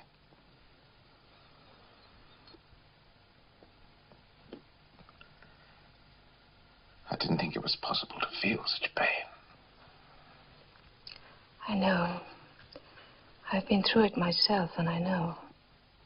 I swore that night I'd never again get emotionally attached to a human being as long as I lived. But I made one mistake. I forgot about my son. You can't avoid pain by fencing yourself off. Sometimes you need the help of other people more than anything else. But you have to let them get close enough to help. I don't want any help. I found when I was deeply troubled that I needed people very badly. People want to be needed. I found that out, too. We're in business again. Bismarck's been spotted by a Catalina flying boat, headed for Brest. Your hunch was right, sir. Excuse me. Sir, Captain Shepherd has offered me a new job to be his assistant. I'd like very much to take it, and I hope you'll have no objection. Jonathan, what have you done to that girl? She's just been offered a marvelous opportunity to go to America. I mean, sure promotion. Now she's turning all that down just to stay here with you. I don't understand it. Well, here's the situation. The flying boat spotted Bismarck at 1030 and has been shadowing ever since using cloud Jonathan. I'm sorry, sir. You were saying? The flying boat spotted Bismarck at 1030 and has been shadowing ever since using cloud cover.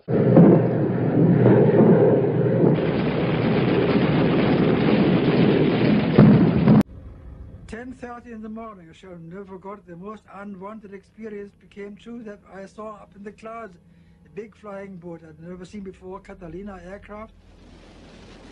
It had been discovered again. And we opened fire immediately from all anti-aircraft barrels without any visible result. The aircraft are fast-moving things, and it takes also some luck to hit it.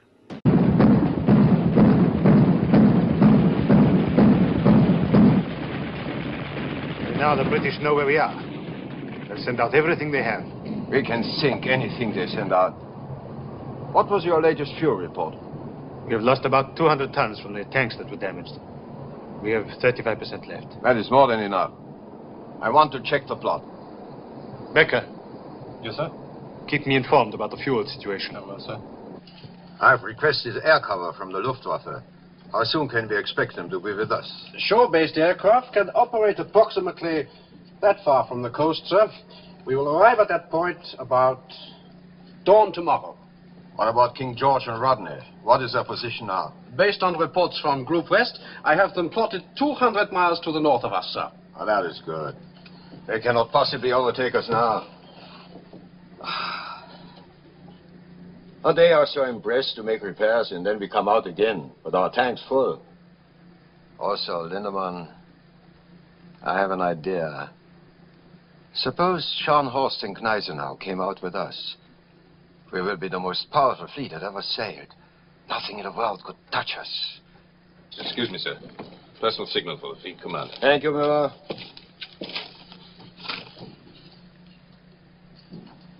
Best wishes on your birthday. Look.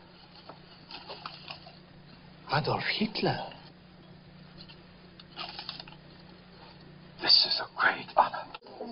Here are the fuel consumption reports for KG5 and Rodney, sir. As close as I can calculate. Don't look too good, do they? No, sir. They're 140 miles astern of Bismarck. Can they steam at full speed long enough to overtake her? If they did, sir, they wouldn't have enough fuel to get home. Sir? By daylight tomorrow, Bismarck will be in range of German air cover. They'll send out the whole Luftwaffe to bring her in. And a line of U-boats as well. What we have to do is slow her down by tonight so Home Fleet can overtake her before she gets into friendly waters. Well, Renown and Sheffield can't do it. That leaves Ark Royal. 10 hours of daylight left. Call it 9.5. There's time to get off one airstrike anyway. With luck, they might get off two. Yes, sir. We better get in touch with Ark Royal. HX 126.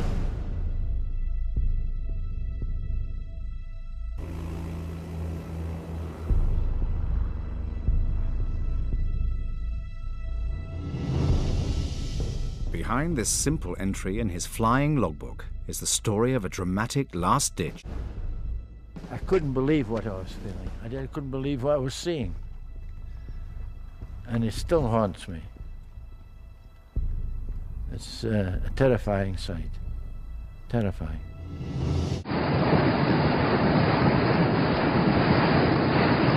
Your torpedoes have been fitted with the new magnetic exploders, so you should get very good results.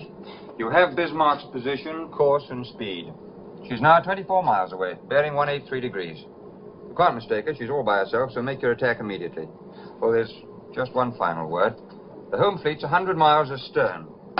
Unless you stop Bismarck today, they'll never catch up with her. It's up to you, gentlemen. Good day. I can remember, sitting on the deck with the aircraft running, waiting to take off. I can remember feeling my wedding ring under my glove and thinking, I hope that I shall get back. Almost saying a little prayer. I'm not that religious, but one gets that feeling, When we were briefed, we were told, there's one ship out there, the Bismarck. Go and sink her. But they didn't tell us the Sheffield was halfway between the Ark Royal and the Bismarck. And in the cloud and the hype conditions, the poor old leader of the flight saw this ship and said, oh, well, it must be the Bismarck. There's no other ship there. And so down we went.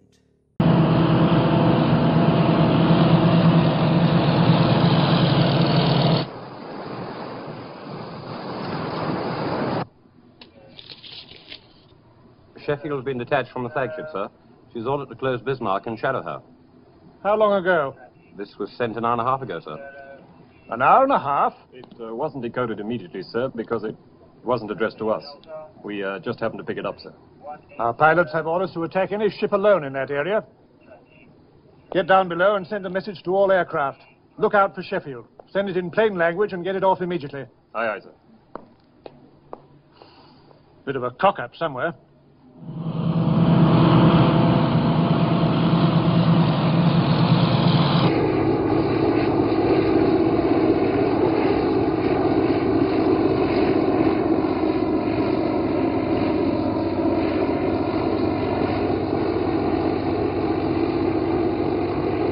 It's the Bismarck, all right.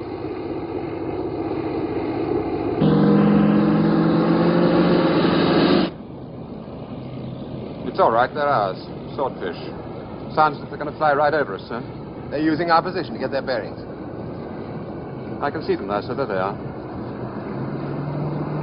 They're attacking us. Pull ahead, both. Hard aport. Pull ahead, both. All guns, hold up fire. Aye, aye, sir. Torpedo exploded and hit the water, sir. There's another one.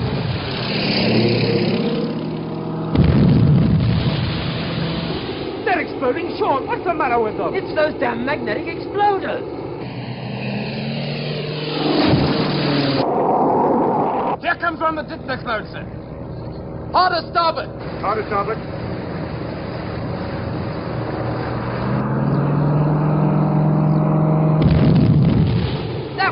airfield, sir. Just came through from the carrier. Signal the other aircraft. Tell them to break off the attack. Wheel amidships. Wheel amidships, sir. I mean, some of them hung their heads in shame. I didn't, because I hadn't dropped my torpedo at her.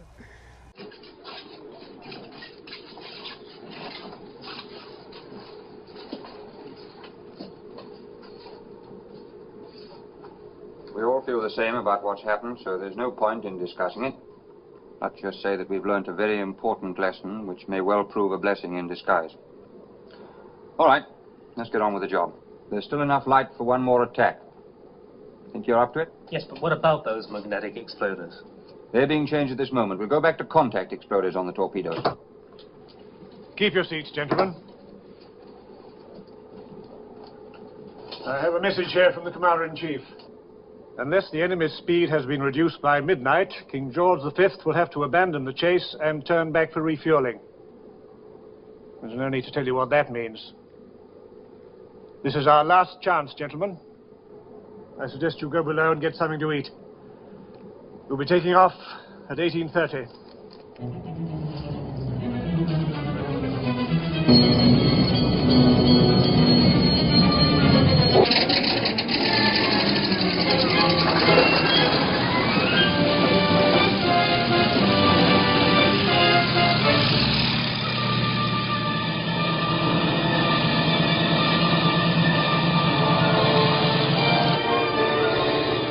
Skipper!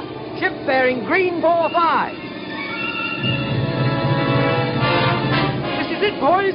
Come on, let's go.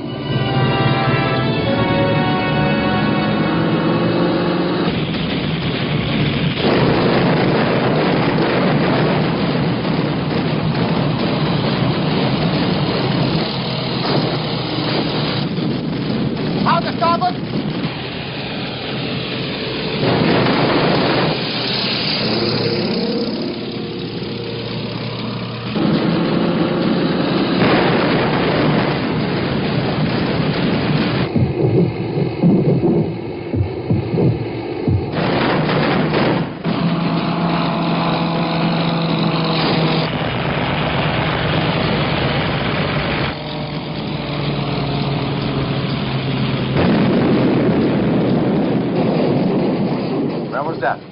The hit was on the armor plate amidships. No serious damage, sir. Thank you, Miller. Bear damage control to keep us informed. Yes, sir.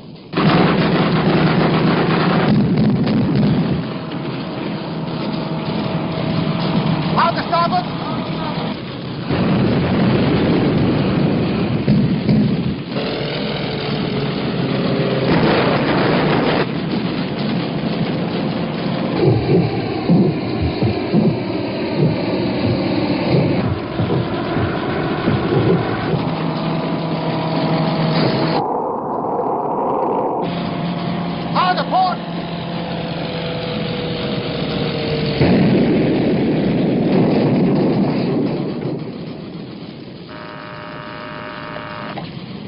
Captain.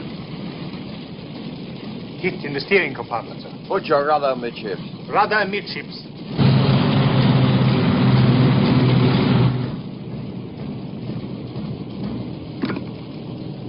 The rudder won't move, sir. The hit from the Victoria struck us on the starboard side. And down in our boiler room, bolts and screws started shooting out all around us. The boiler room became a total loss. We certainly noticed someone had knocked on our room. An announcement was made that we'd shot down 8 of the torpedo planes, which wasn't true. Just the fact that the planes were able to attack us made me start to think maybe we weren't so unsinkable after all. Dass uns britische Torpedoflugzeuge angreifen. British torpedo planes started to attack us. Our captain ordered many quick, violent turns to dodge the torpedoes. Well, they rearmed and refueled the aircraft. We had a bite to eat because it was late afternoon this time. And then we took off again. We set off in unbelievable conditions. I don't know how they everybody managed to get off, but they did. anyway, we kept going, and then the next thing we knew was these shell bursts coming through. And then that's when the commanding officer gave us a signal to go line astern. So we went line astern, the three of us, and then he gave a signal and down we went.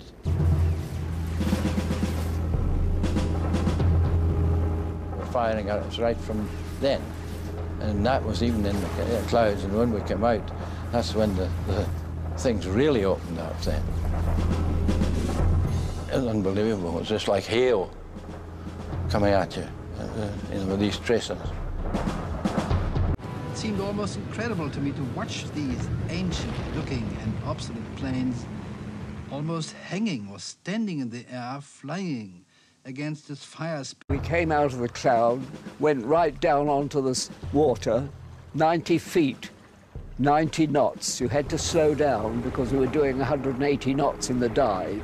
We had to slow down because it was no good dropping the torpedo too fast because they are almost a little bit delicate and they would break up. So, and there's no good dropping them at 800 feet either. You've got to get right down on the water.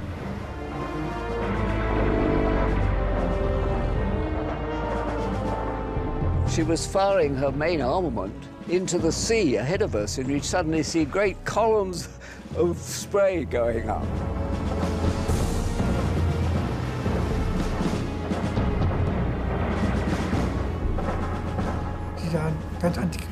They were like living antiques. They were flying at a speed of roughly 60 to 70 miles an hour.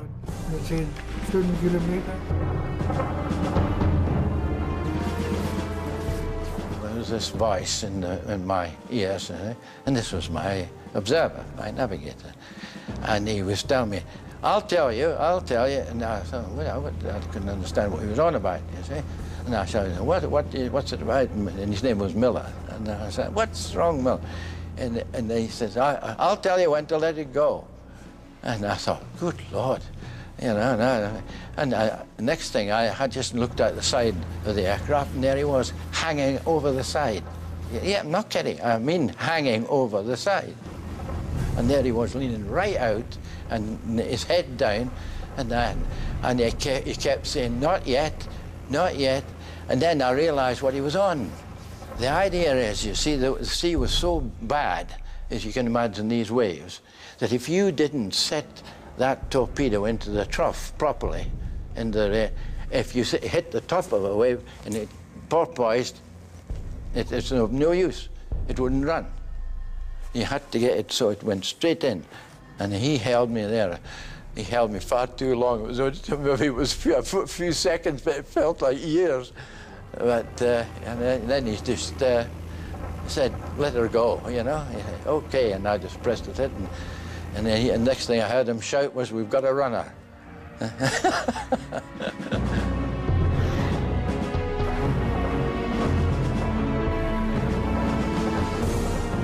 As I went in on my attack and got down, I realized she was turning to port.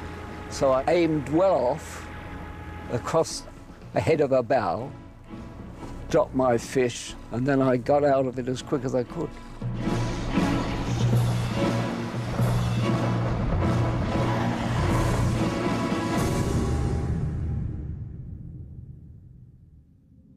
Amazingly, every single aircraft returned to the Ark Royal with little more than minor damage. But to the pilots, it seemed that their attack on Bismarck had failed. Wurden die Schnellschlussanlagen von den Turbinen auf. One torpedo exploded against the armor belt. The massive concussion threw us off our feet, and the jolt triggered the shutoff valves in the turbines. We had to quickly restart the engines.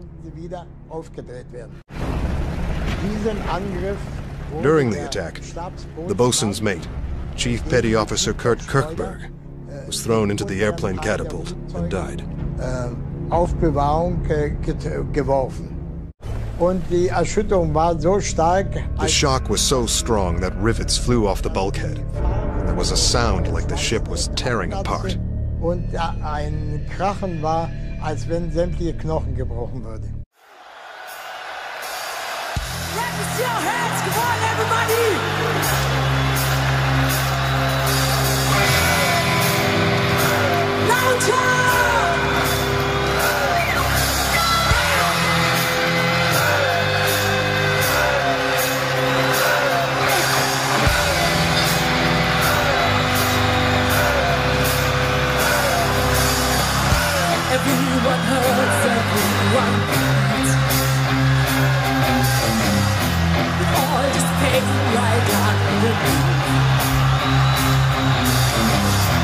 All we need is holding on.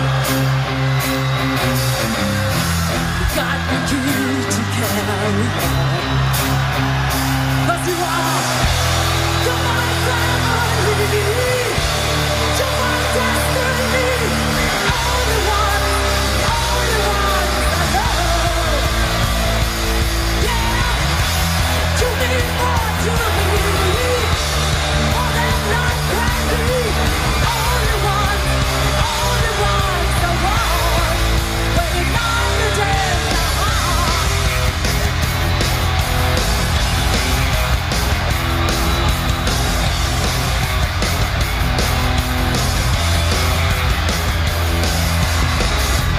World is turning cold and dark. Life's a wound and full of scars. When I'm out here on my own, don't have to face it all alone. 'Cause I know you're my family, you're my destiny. You're only one I know.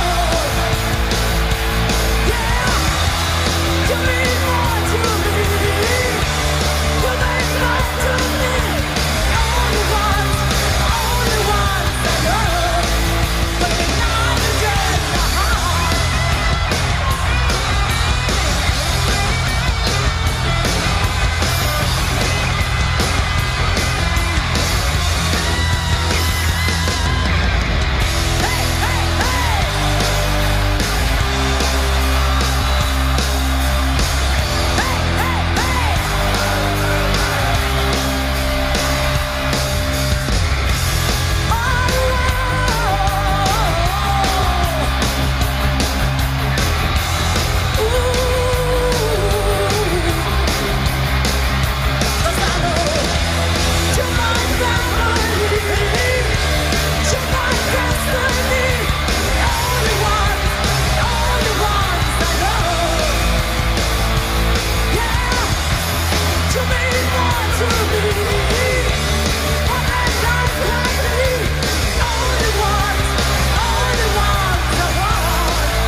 We received 2 direct hits to the rudders at the ship's rear. I realized the rudder position needle was no longer moving. The ship was no longer maneuverable.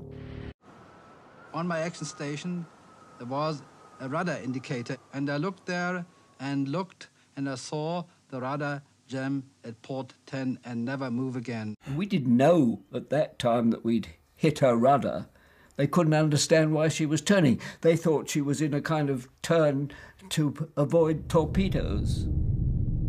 And then the swordfish, who was shadowing, also reported the ship heading north. And they knew then that she was in trouble.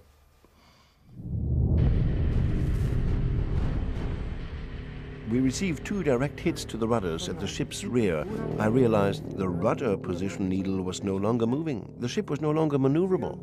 5 degrees, 43 north, 09 degrees, 48 What ships are these? Fourth destroyer flotilla, sir. They're getting close. We picked up two very peculiar reports from Coastal Command following the attack by Ark Royal. The first one says Bismarck circling. The second one reads Bismarck headed nor-northwest. Nor-northwest? But that's impossible, sir. Should be headed straight for KG-5 and Rodney. It sounds like faulty identification. Wrong ship, most likely. Sir, signal from Sheffield. They made contact with Bismarck. She's steering north at 10 knots. Oh, that's incredible. It must be Bismarck. But what's she doing on that course and at a speed of 10 knots? Hit by a torpedo, I'll bet. And damaged. Propellers? Could be, sir. Or rudder and can't maneuver. We've got a chance now, sir. I think we've got a chance. So we basically drifted towards our executioner. That was the worst part of the whole operation, the certainty that we were powerless to escape our fate.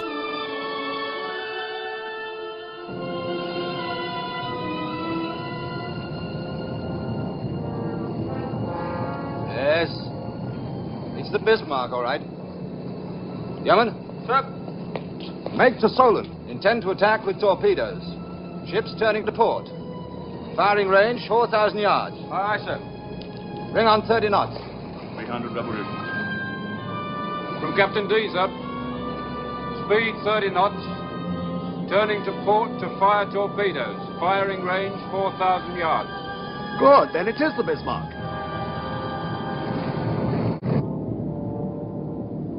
Damage control. Damage control. Damage control, sir. Captain speaking. I want to report on that rudder. The divers are down now. They'll be up in a moment, sir.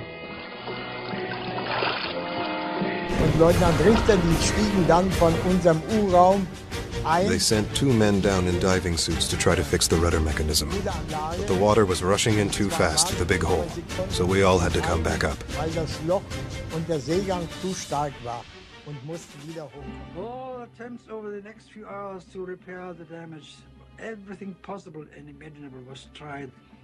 It was not possible to do. We tried it for 5, 6, 7 hours maybe to do. And finally, after midnight, that the news came through, all attempts had to be given out, nothing can be done. We have just to remain on the spot and wait what is coming to us. Range 6,000 yards, sir. Es gab Angst doch. Aber yes, there was fear. There was fear, yes. But some of it was subconscious, so you couldn't actually pinpoint when the fear set in. But it was there.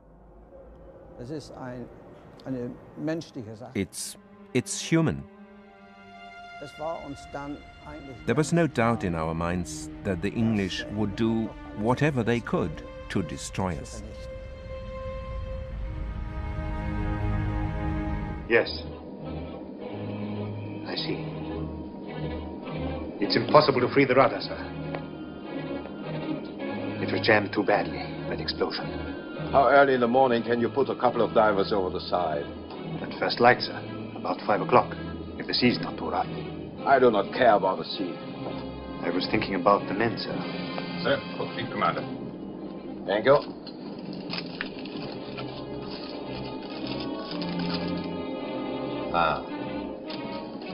Group West is sending out 3 seagoing tugs. All submarines in the area have been ordered to concentrate at this point. That is good. That is very good. Wir wissen ja nur von der Schiffsführung. We knew that all efforts failed to steer the ship. We were alone, surrounded by enemies. Gegen Nordwest fahren konnten. Range 5,000. Zu beheben bzw. Abhilfe zu schaffen, irgendwelche Art. The finding was made that there was no way to repair or minimize the damage. With this, the death sentence had been read for the Bismarck. Attention all hands. Attention all hands. This is the fleet commander. We are having some difficulty repairing the damage to our steering gear.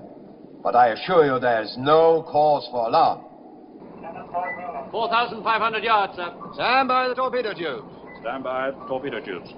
By morning, we will be in good hands. And if the British home fleet should be foolish enough to appear, they will be torpedoed by U-boats. Meanwhile, let me remind you that our guns have not been damaged. This is still the most powerful ship afloat. I have in my hand a message addressed to the entire crew. All Germany is at your side. Your gallantry is an inspiration to our people. You will forever occupy a place of honor in the history of the Third Reich. This message is signed by the Führer. Range 4,000 yards, sir. 420. Fire when the sights come on.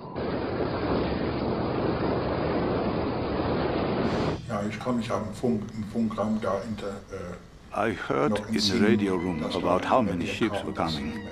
More and more fleets were closing in, and that we were getting circled in. After that, the last ray of hope was gone.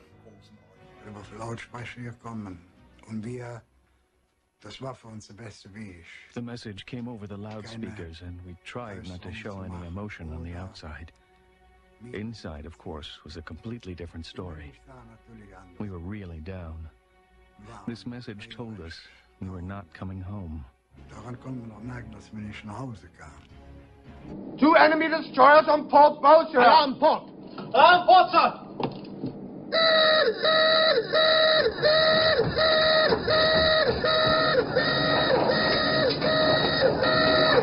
Range 4,000, bearing 300 degrees. Guns ready, port. Guns ready, port, sir. Illuminate with star shell. Illuminate with star shell.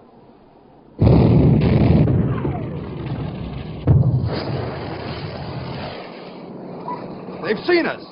Now we're for it. 20 degrees to go, sir. Fire!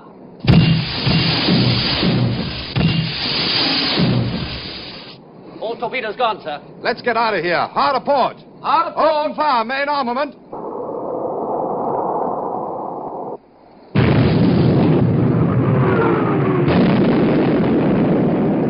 Torpedo hit amidship, sir. Good man. Fire! Good shooting, Lindemann. Cease firing! Cease firing! One hit on the armor near the forward boiler room. The damage can be repaired and it won't affect our speed, sir. Thank you. That is good. Destroyers are still shadowing, sir. They've orders to keep track of the Bismarck until the home fleet closes. They claim 3 hits with torpedoes. It hasn't even slowed her down. What about the reports of enemy submarines? ACNS says these have been confirmed. I've notified the Commander-in-Chief. What's CNC doing about it? He hasn't altered his plans. I'd like to send him a signal telling him to be careful, but I'm sure he'd resent it. Cigarette? Thank you, Mason. All right, I'll be here if you want me. Very good, sir. Shepard. Sorry about your son. Sir.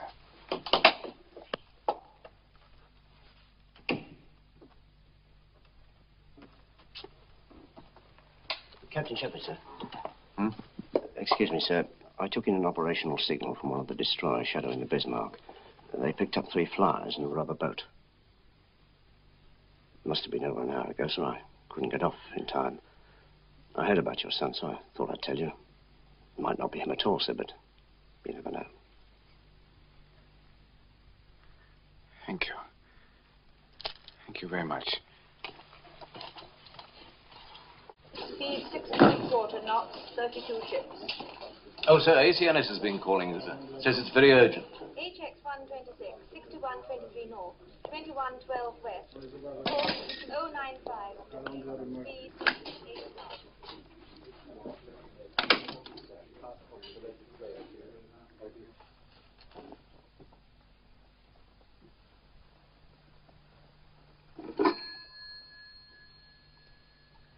Assistant Chief of Staff, please. Yes, sir. Hello, sir. Shepard here.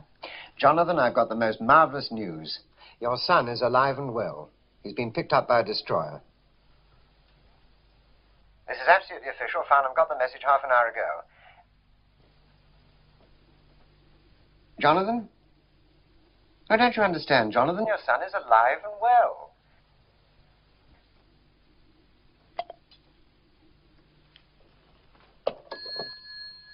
What did he say, sir?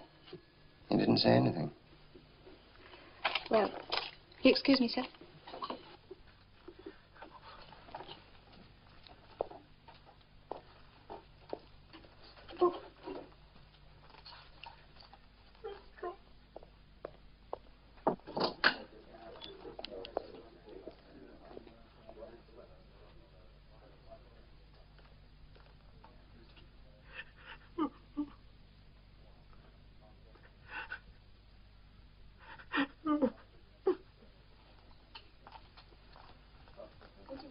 Signal for Captain Shepard. I'll take it. It's from King George V. What is it? They've sighted Bismarck, sir. Oh, here comes the main event. The night of a very long wait, and I thought if only action could release the tension. Let's get the action as soon as possible. It's unbearable. This waiting period, you cannot do nothing, and you know that only one thing can happen. The last battle must begin. The sooner, the better. And I shall never forget this. That last night, the captain wanted to get as much information and reports back to land as possible. He wanted to send our seaplane back to land with our war diary. Everyone was giving the pilot messages and notes to loved ones back home. But the poor guy, they couldn't get the catapult to work, so in the end, he didn't go. We all felt we were on the butcher's slab, and there was nothing much we could do about that. It sounds crazy, but we were proud to die for the fatherland. That's the way it was. As if we were a hero to do so.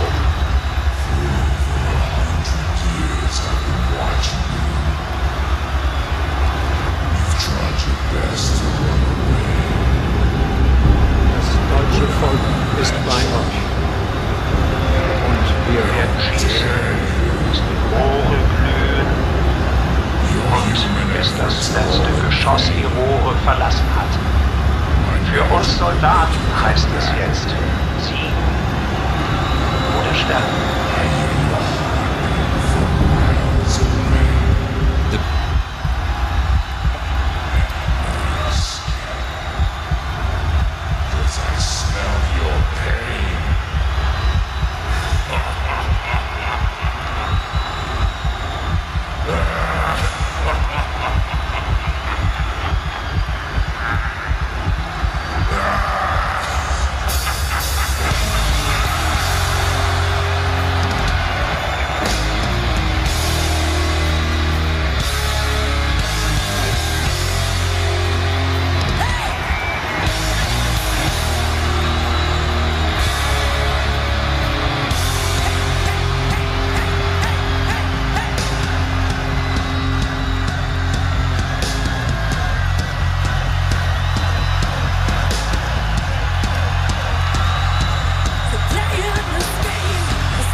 was hard to accept that we came on board this unsinkable ship, but just a couple of weeks later, there were only a handful of us still alive, and we were prisoners of war in England.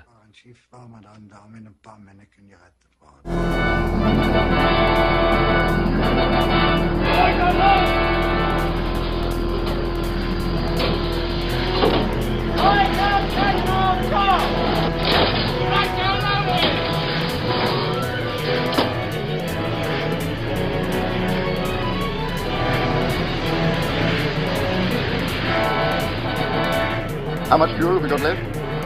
We'll have to break off action in 2 hours.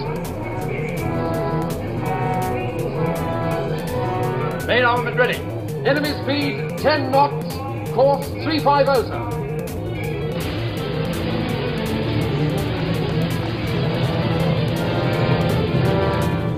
They outnumber us 2 to 1, and we can't do more than 10 knots. What are you saying, Captain? This is the Bismarck. We still have all our guns, and any moment now the Luftwaffe will arrive.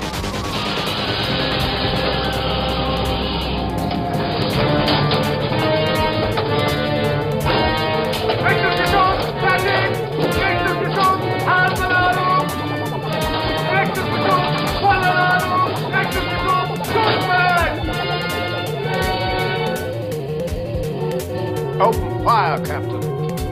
Open fire. Fire!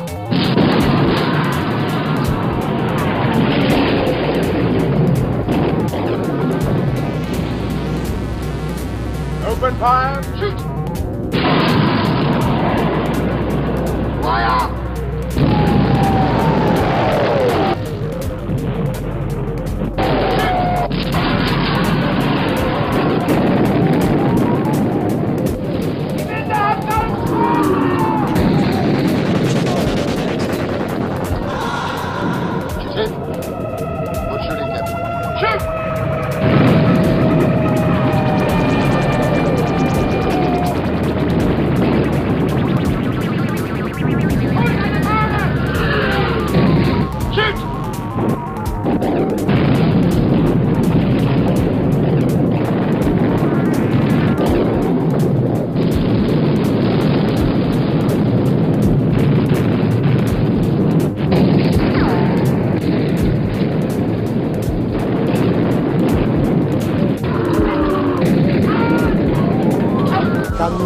Von dem Inkampf erzählen, dass wir nur ab und zu Shell splinters rained through the air ducts that supplied our fresh air.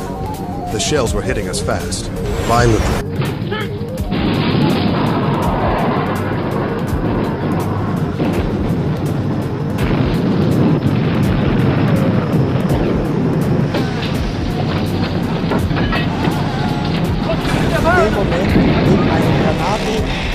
A shell hit the gunnery control and also the main battery. The men screamed because of all the sulfur steam. It scalded them terribly.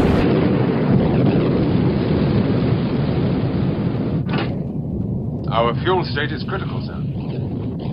Get closer, get closer. We've got to finish her now. Shoot!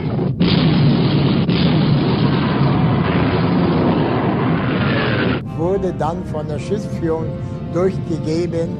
As Bismarck's guns stopped, shells were hitting everywhere. Pieces of the ship were blasted away.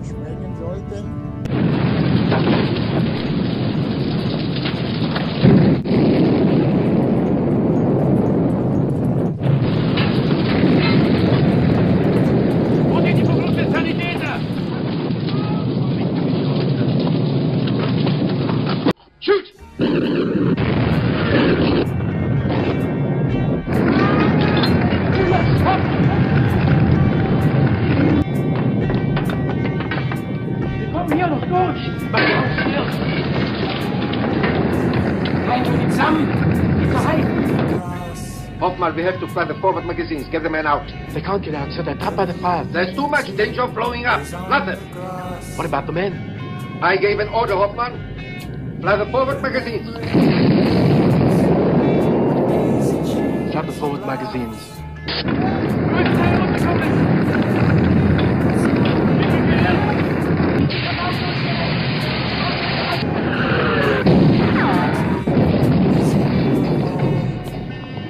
guns out of action, except A turret, sir. Where is your Luftwaffe now, sir? I don't understand. The Führer promised us. Maybe they're wrong in the middle. Who is it?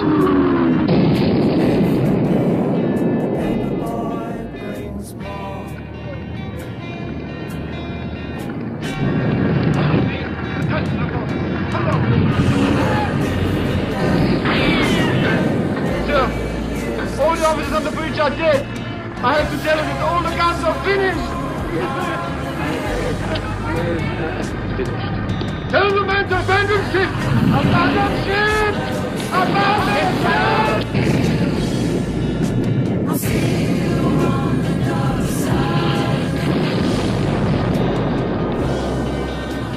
He was proud of that.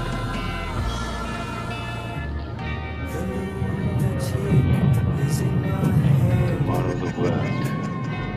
He said that only yesterday. You was right.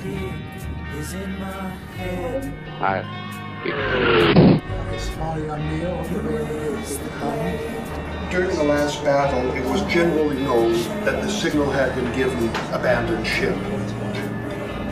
And so, rather than having a special exit route marked out, he simply joined the general pell-mell people rushing to get out, joined them, and he always kept looking up to see if there was a whole daylight anywhere, and rather than plan an escape route, he simply followed those who were heading up towards light.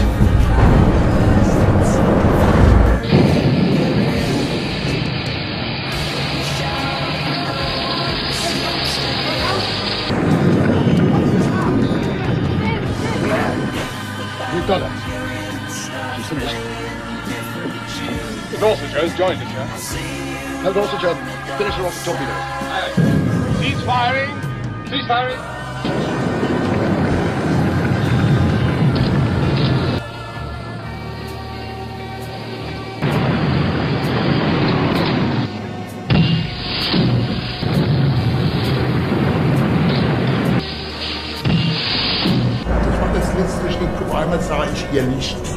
He said, I walked past the officer's mess, my duty station, and all of a sudden I saw a shaft of light, and up I went.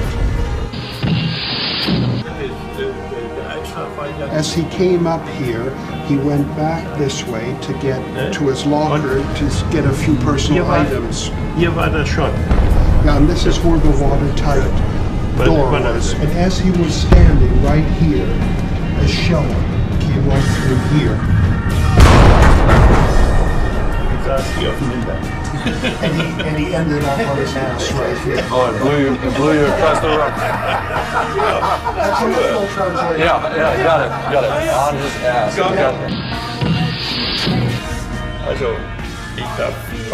When I came out onto the deck port side, most of this was already in flames and destroyed. There were wounded men everywhere. And just like the old Bismarck saying states here runs blood and iron. They announced over the PA that we should set scuttling charges and open the sea valves. We were going to sink her ourselves and abandon ship. Ungefähr 1 Meter Durchmesser hatten, angebracht werden. Zunächst, wenn ich rauskomme, da hat es sehr böse ausgesehen, da waren viele Tote hingelegt. When he came up at Dora, he said it was just a grisly scene. They were dead all around. The deck was red with blood, and by the ship listing, the water was sloshing through the bodies and the blood and sweeping it out again.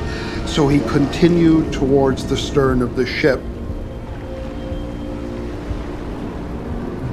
Joined a group of about 20 or 25 people, and he remembers that Mullenheim-Rechberg was there, and he said, okay now boys, let's inflate our life vests, and then he said a final Heil to the German people and to the fatherland, but not to Hitler.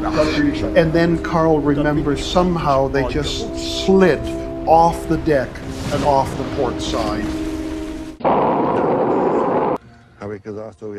I said, we have to get out of here, out of this witch's cauldron, out of this death hole and up to the top.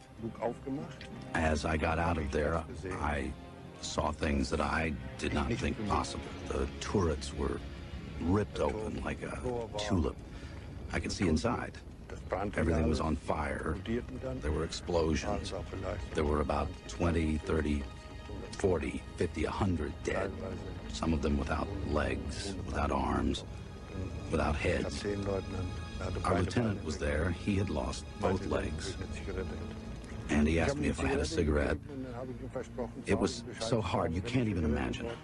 I gave him a cigarette and promised him that if I was saved, I would deliver a message to his family. Zuspruch gegeben, auf Deutsch gesagt, ich wollte zu Hause noch Bescheid sagen. Burn it up, guys! Burn up, fire!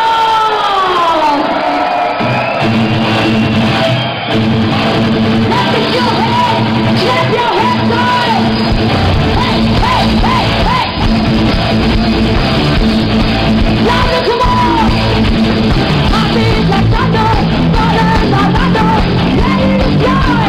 As soon as I start, now you're getting higher, you feel the fire, you're ready to burn. The fire is just burning up, burn fire. The fire is just burning fire, burning up, and we're ready to higher. Feel the fire. The fire is the fire, it's harder than nothing, harder than death. Let's just press the best, this is natural one leader, fast as the cheetah, ready to run. The fire begins, burning up, burning fire. The fire catches the fire, burning up, and we're ready to higher. Feel the fire. But hey, hey, hey, hey. March, march, but hey, hey, hey, hey. March, march, burning up, burning fire. The fire catches the fire, burning up, and we're ready to higher. Feel the fire, burning up, burning fire. The fire catches the fire, burning up, and we're ready to higher. Feel the fire, but hey, hey, hey, hey. March, march, but hey, hey, hey, hey. Louder, louder. March, march, burning up, burning fire. The fire catches the fire, burning up, and we're ready to higher. Feel the fire, but hey, hey, hey, hey. March, march, but hey, hey, hey, hey. Burn up, fire.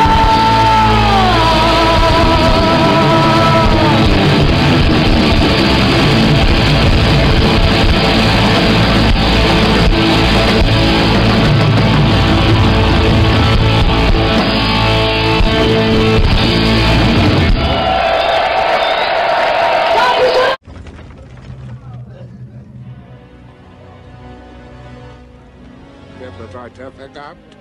Die kam auf, die haben gesagt, hier ist dicke Luft verschwendet. We had taken 3 hits, and people ran up and said, the air is getting thick down here, get out of here. There was so much smoke that we thought they were shooting poison gas, so we grabbed gas masks. Then a hit came in the alleyway. I saw our first officer and our division officer killed. The bomb ripped the 2 of them apart into pieces. I used force to squeeze the hatch to the top open, and we came out on the starboard side. The first thing I saw was a pile of butchered meat. I say butchered meat on purpose. You couldn't distinguish between a man's arm, leg, or any remaining pieces. From time to time, half of a head. It was horrendous. Grauenhaft, ja. Hätte länger gedauert. Sie müssen sich vorstellen, wenn jetzt heißt... Yes, we would have sunk, but it would have taken a lot longer. When the order was given to abandon ship, all the valves were opened. We flooded the ship. We also ignited special scuttling bombs. So you can say to both sides, yes, you sank the Bismarck. Zu beiden Seiten können Sie sagen, ja, ihr habt sie versenkt. We blew up the ship. There were orders to set charges and blow up the ship.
Going.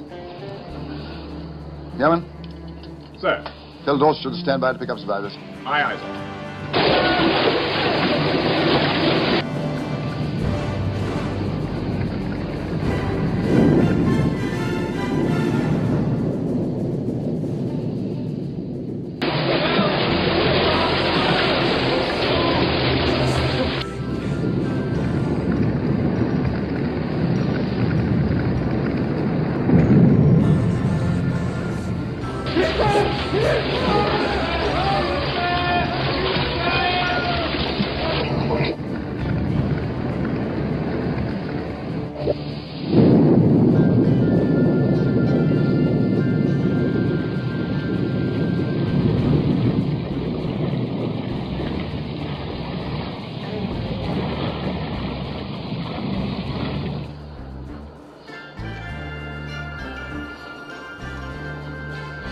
Jenkins?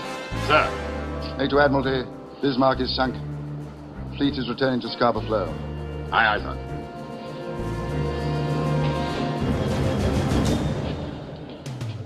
Gentlemen, let's go back. Denn jetzt, ich will mich mal ganz simpel aussagen, jetzt habe ich erst richtig gemerkt, jetzt geht jetzt an den Kragen. Jetzt bist du dran. Jetzt. He said, at this moment, it just finally hit me. My God, this could be the end. This really could be the end. This is it. Ja. Und dann waren wir im Wasser gewesen. He slid into the water in a group, and he remembers for a little while the group was all around him, and they scattered in all directions, and to him it just looked like corks bobbing up and down on the sea. Alles aus, das war eine starke Fliegerbewegung.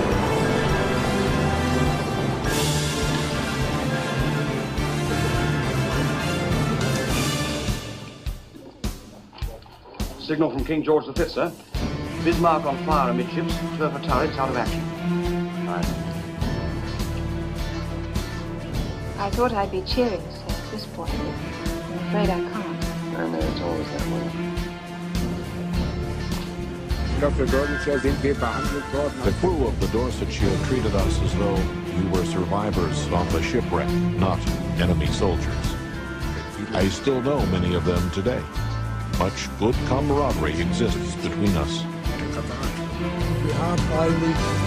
And on board of the Dorsetshire, we became aware that they could be our friends as well because of the way they treated us on board.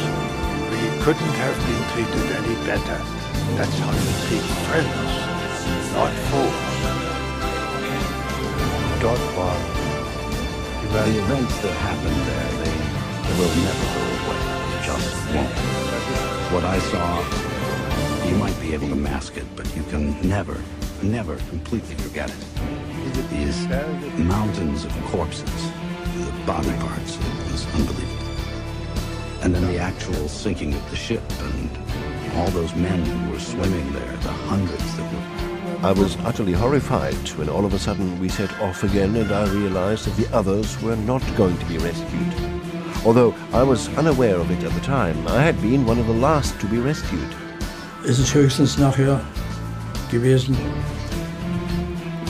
The actual drama didn't begin until my fellow soldiers were in the water, and the Dorsetshire, or whatever the cruiser was called, sailed off.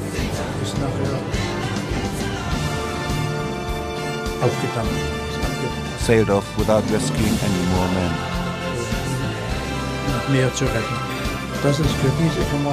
It was traumatic for those soldiers.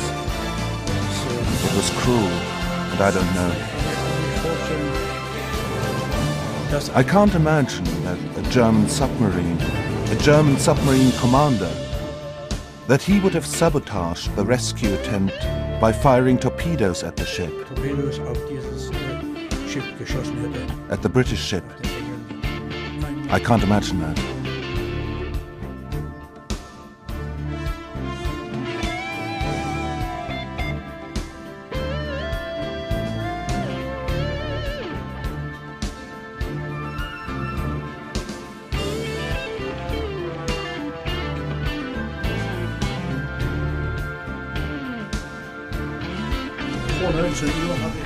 Before 1900 hours, I had decided that it was futile to go on like that, and I had taken off my life jacket. I said, the next time we capsize, I won't struggle to get back.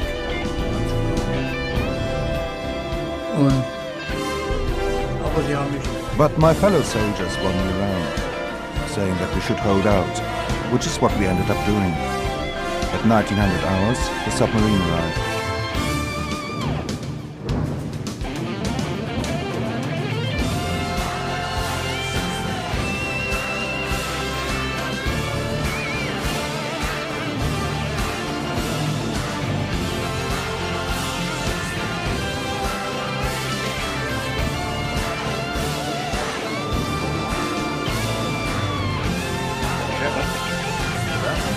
Prime Minister would like to serve tomorrow morning at 7 o'clock. I assume you can make yourself available.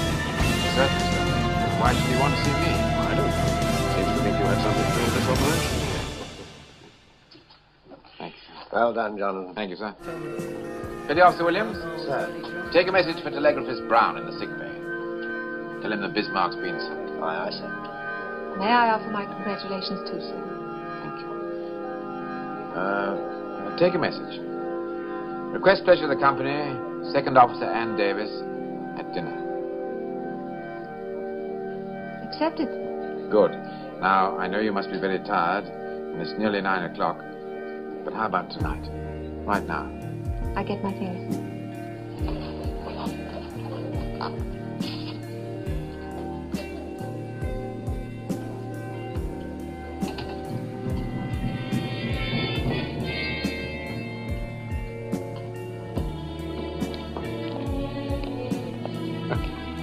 Great heavens.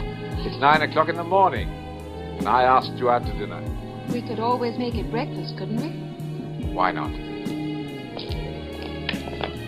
You know, Harvey, these boys worry me. 4 stripes on his arm. He don't even know what time of the day it is.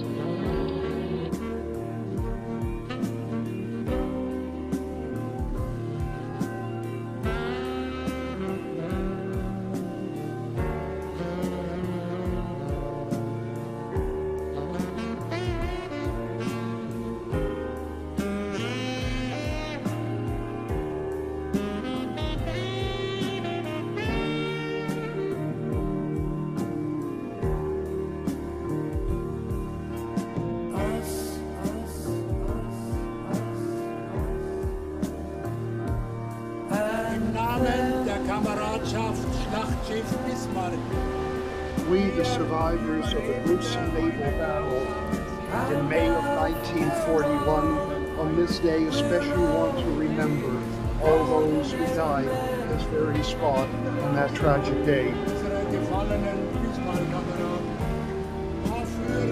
On this day, we wish to place a crown upon your heads, the crested crown of the forever moving sea.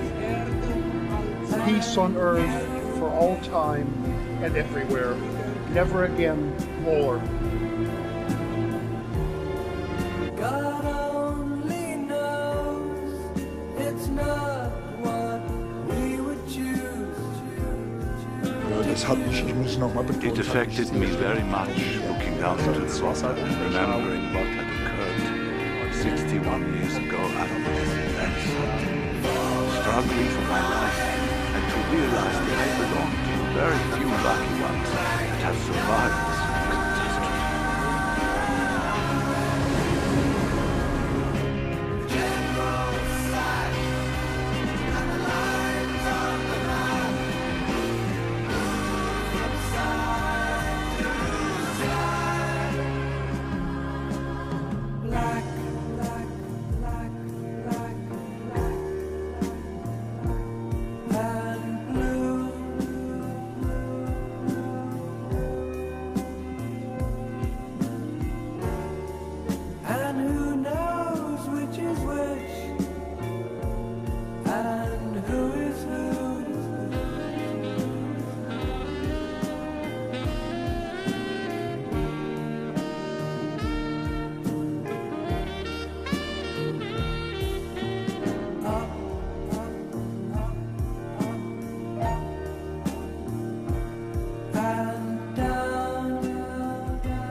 Didn't they tell you the way that it's gonna be? Ask God for a woman, ended up with me. Maybe I love you, maybe I tear you apart. Yeah. We live in darkness. I've pulled you into my friend. There's no escaping this hell that I put you in. You must forgive me. Loving me is a sin. Yeah. Are you ready for me? Do you love me in black? I will push you away and make you come back. I can make you feel love. I can be so detached. Do you really want me? Do you love me in black? Yeah. Love me in black.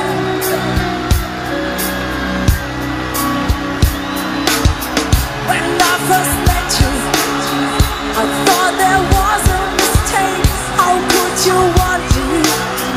You made such easy prey. Didn't they teach you? Loving is not the pain.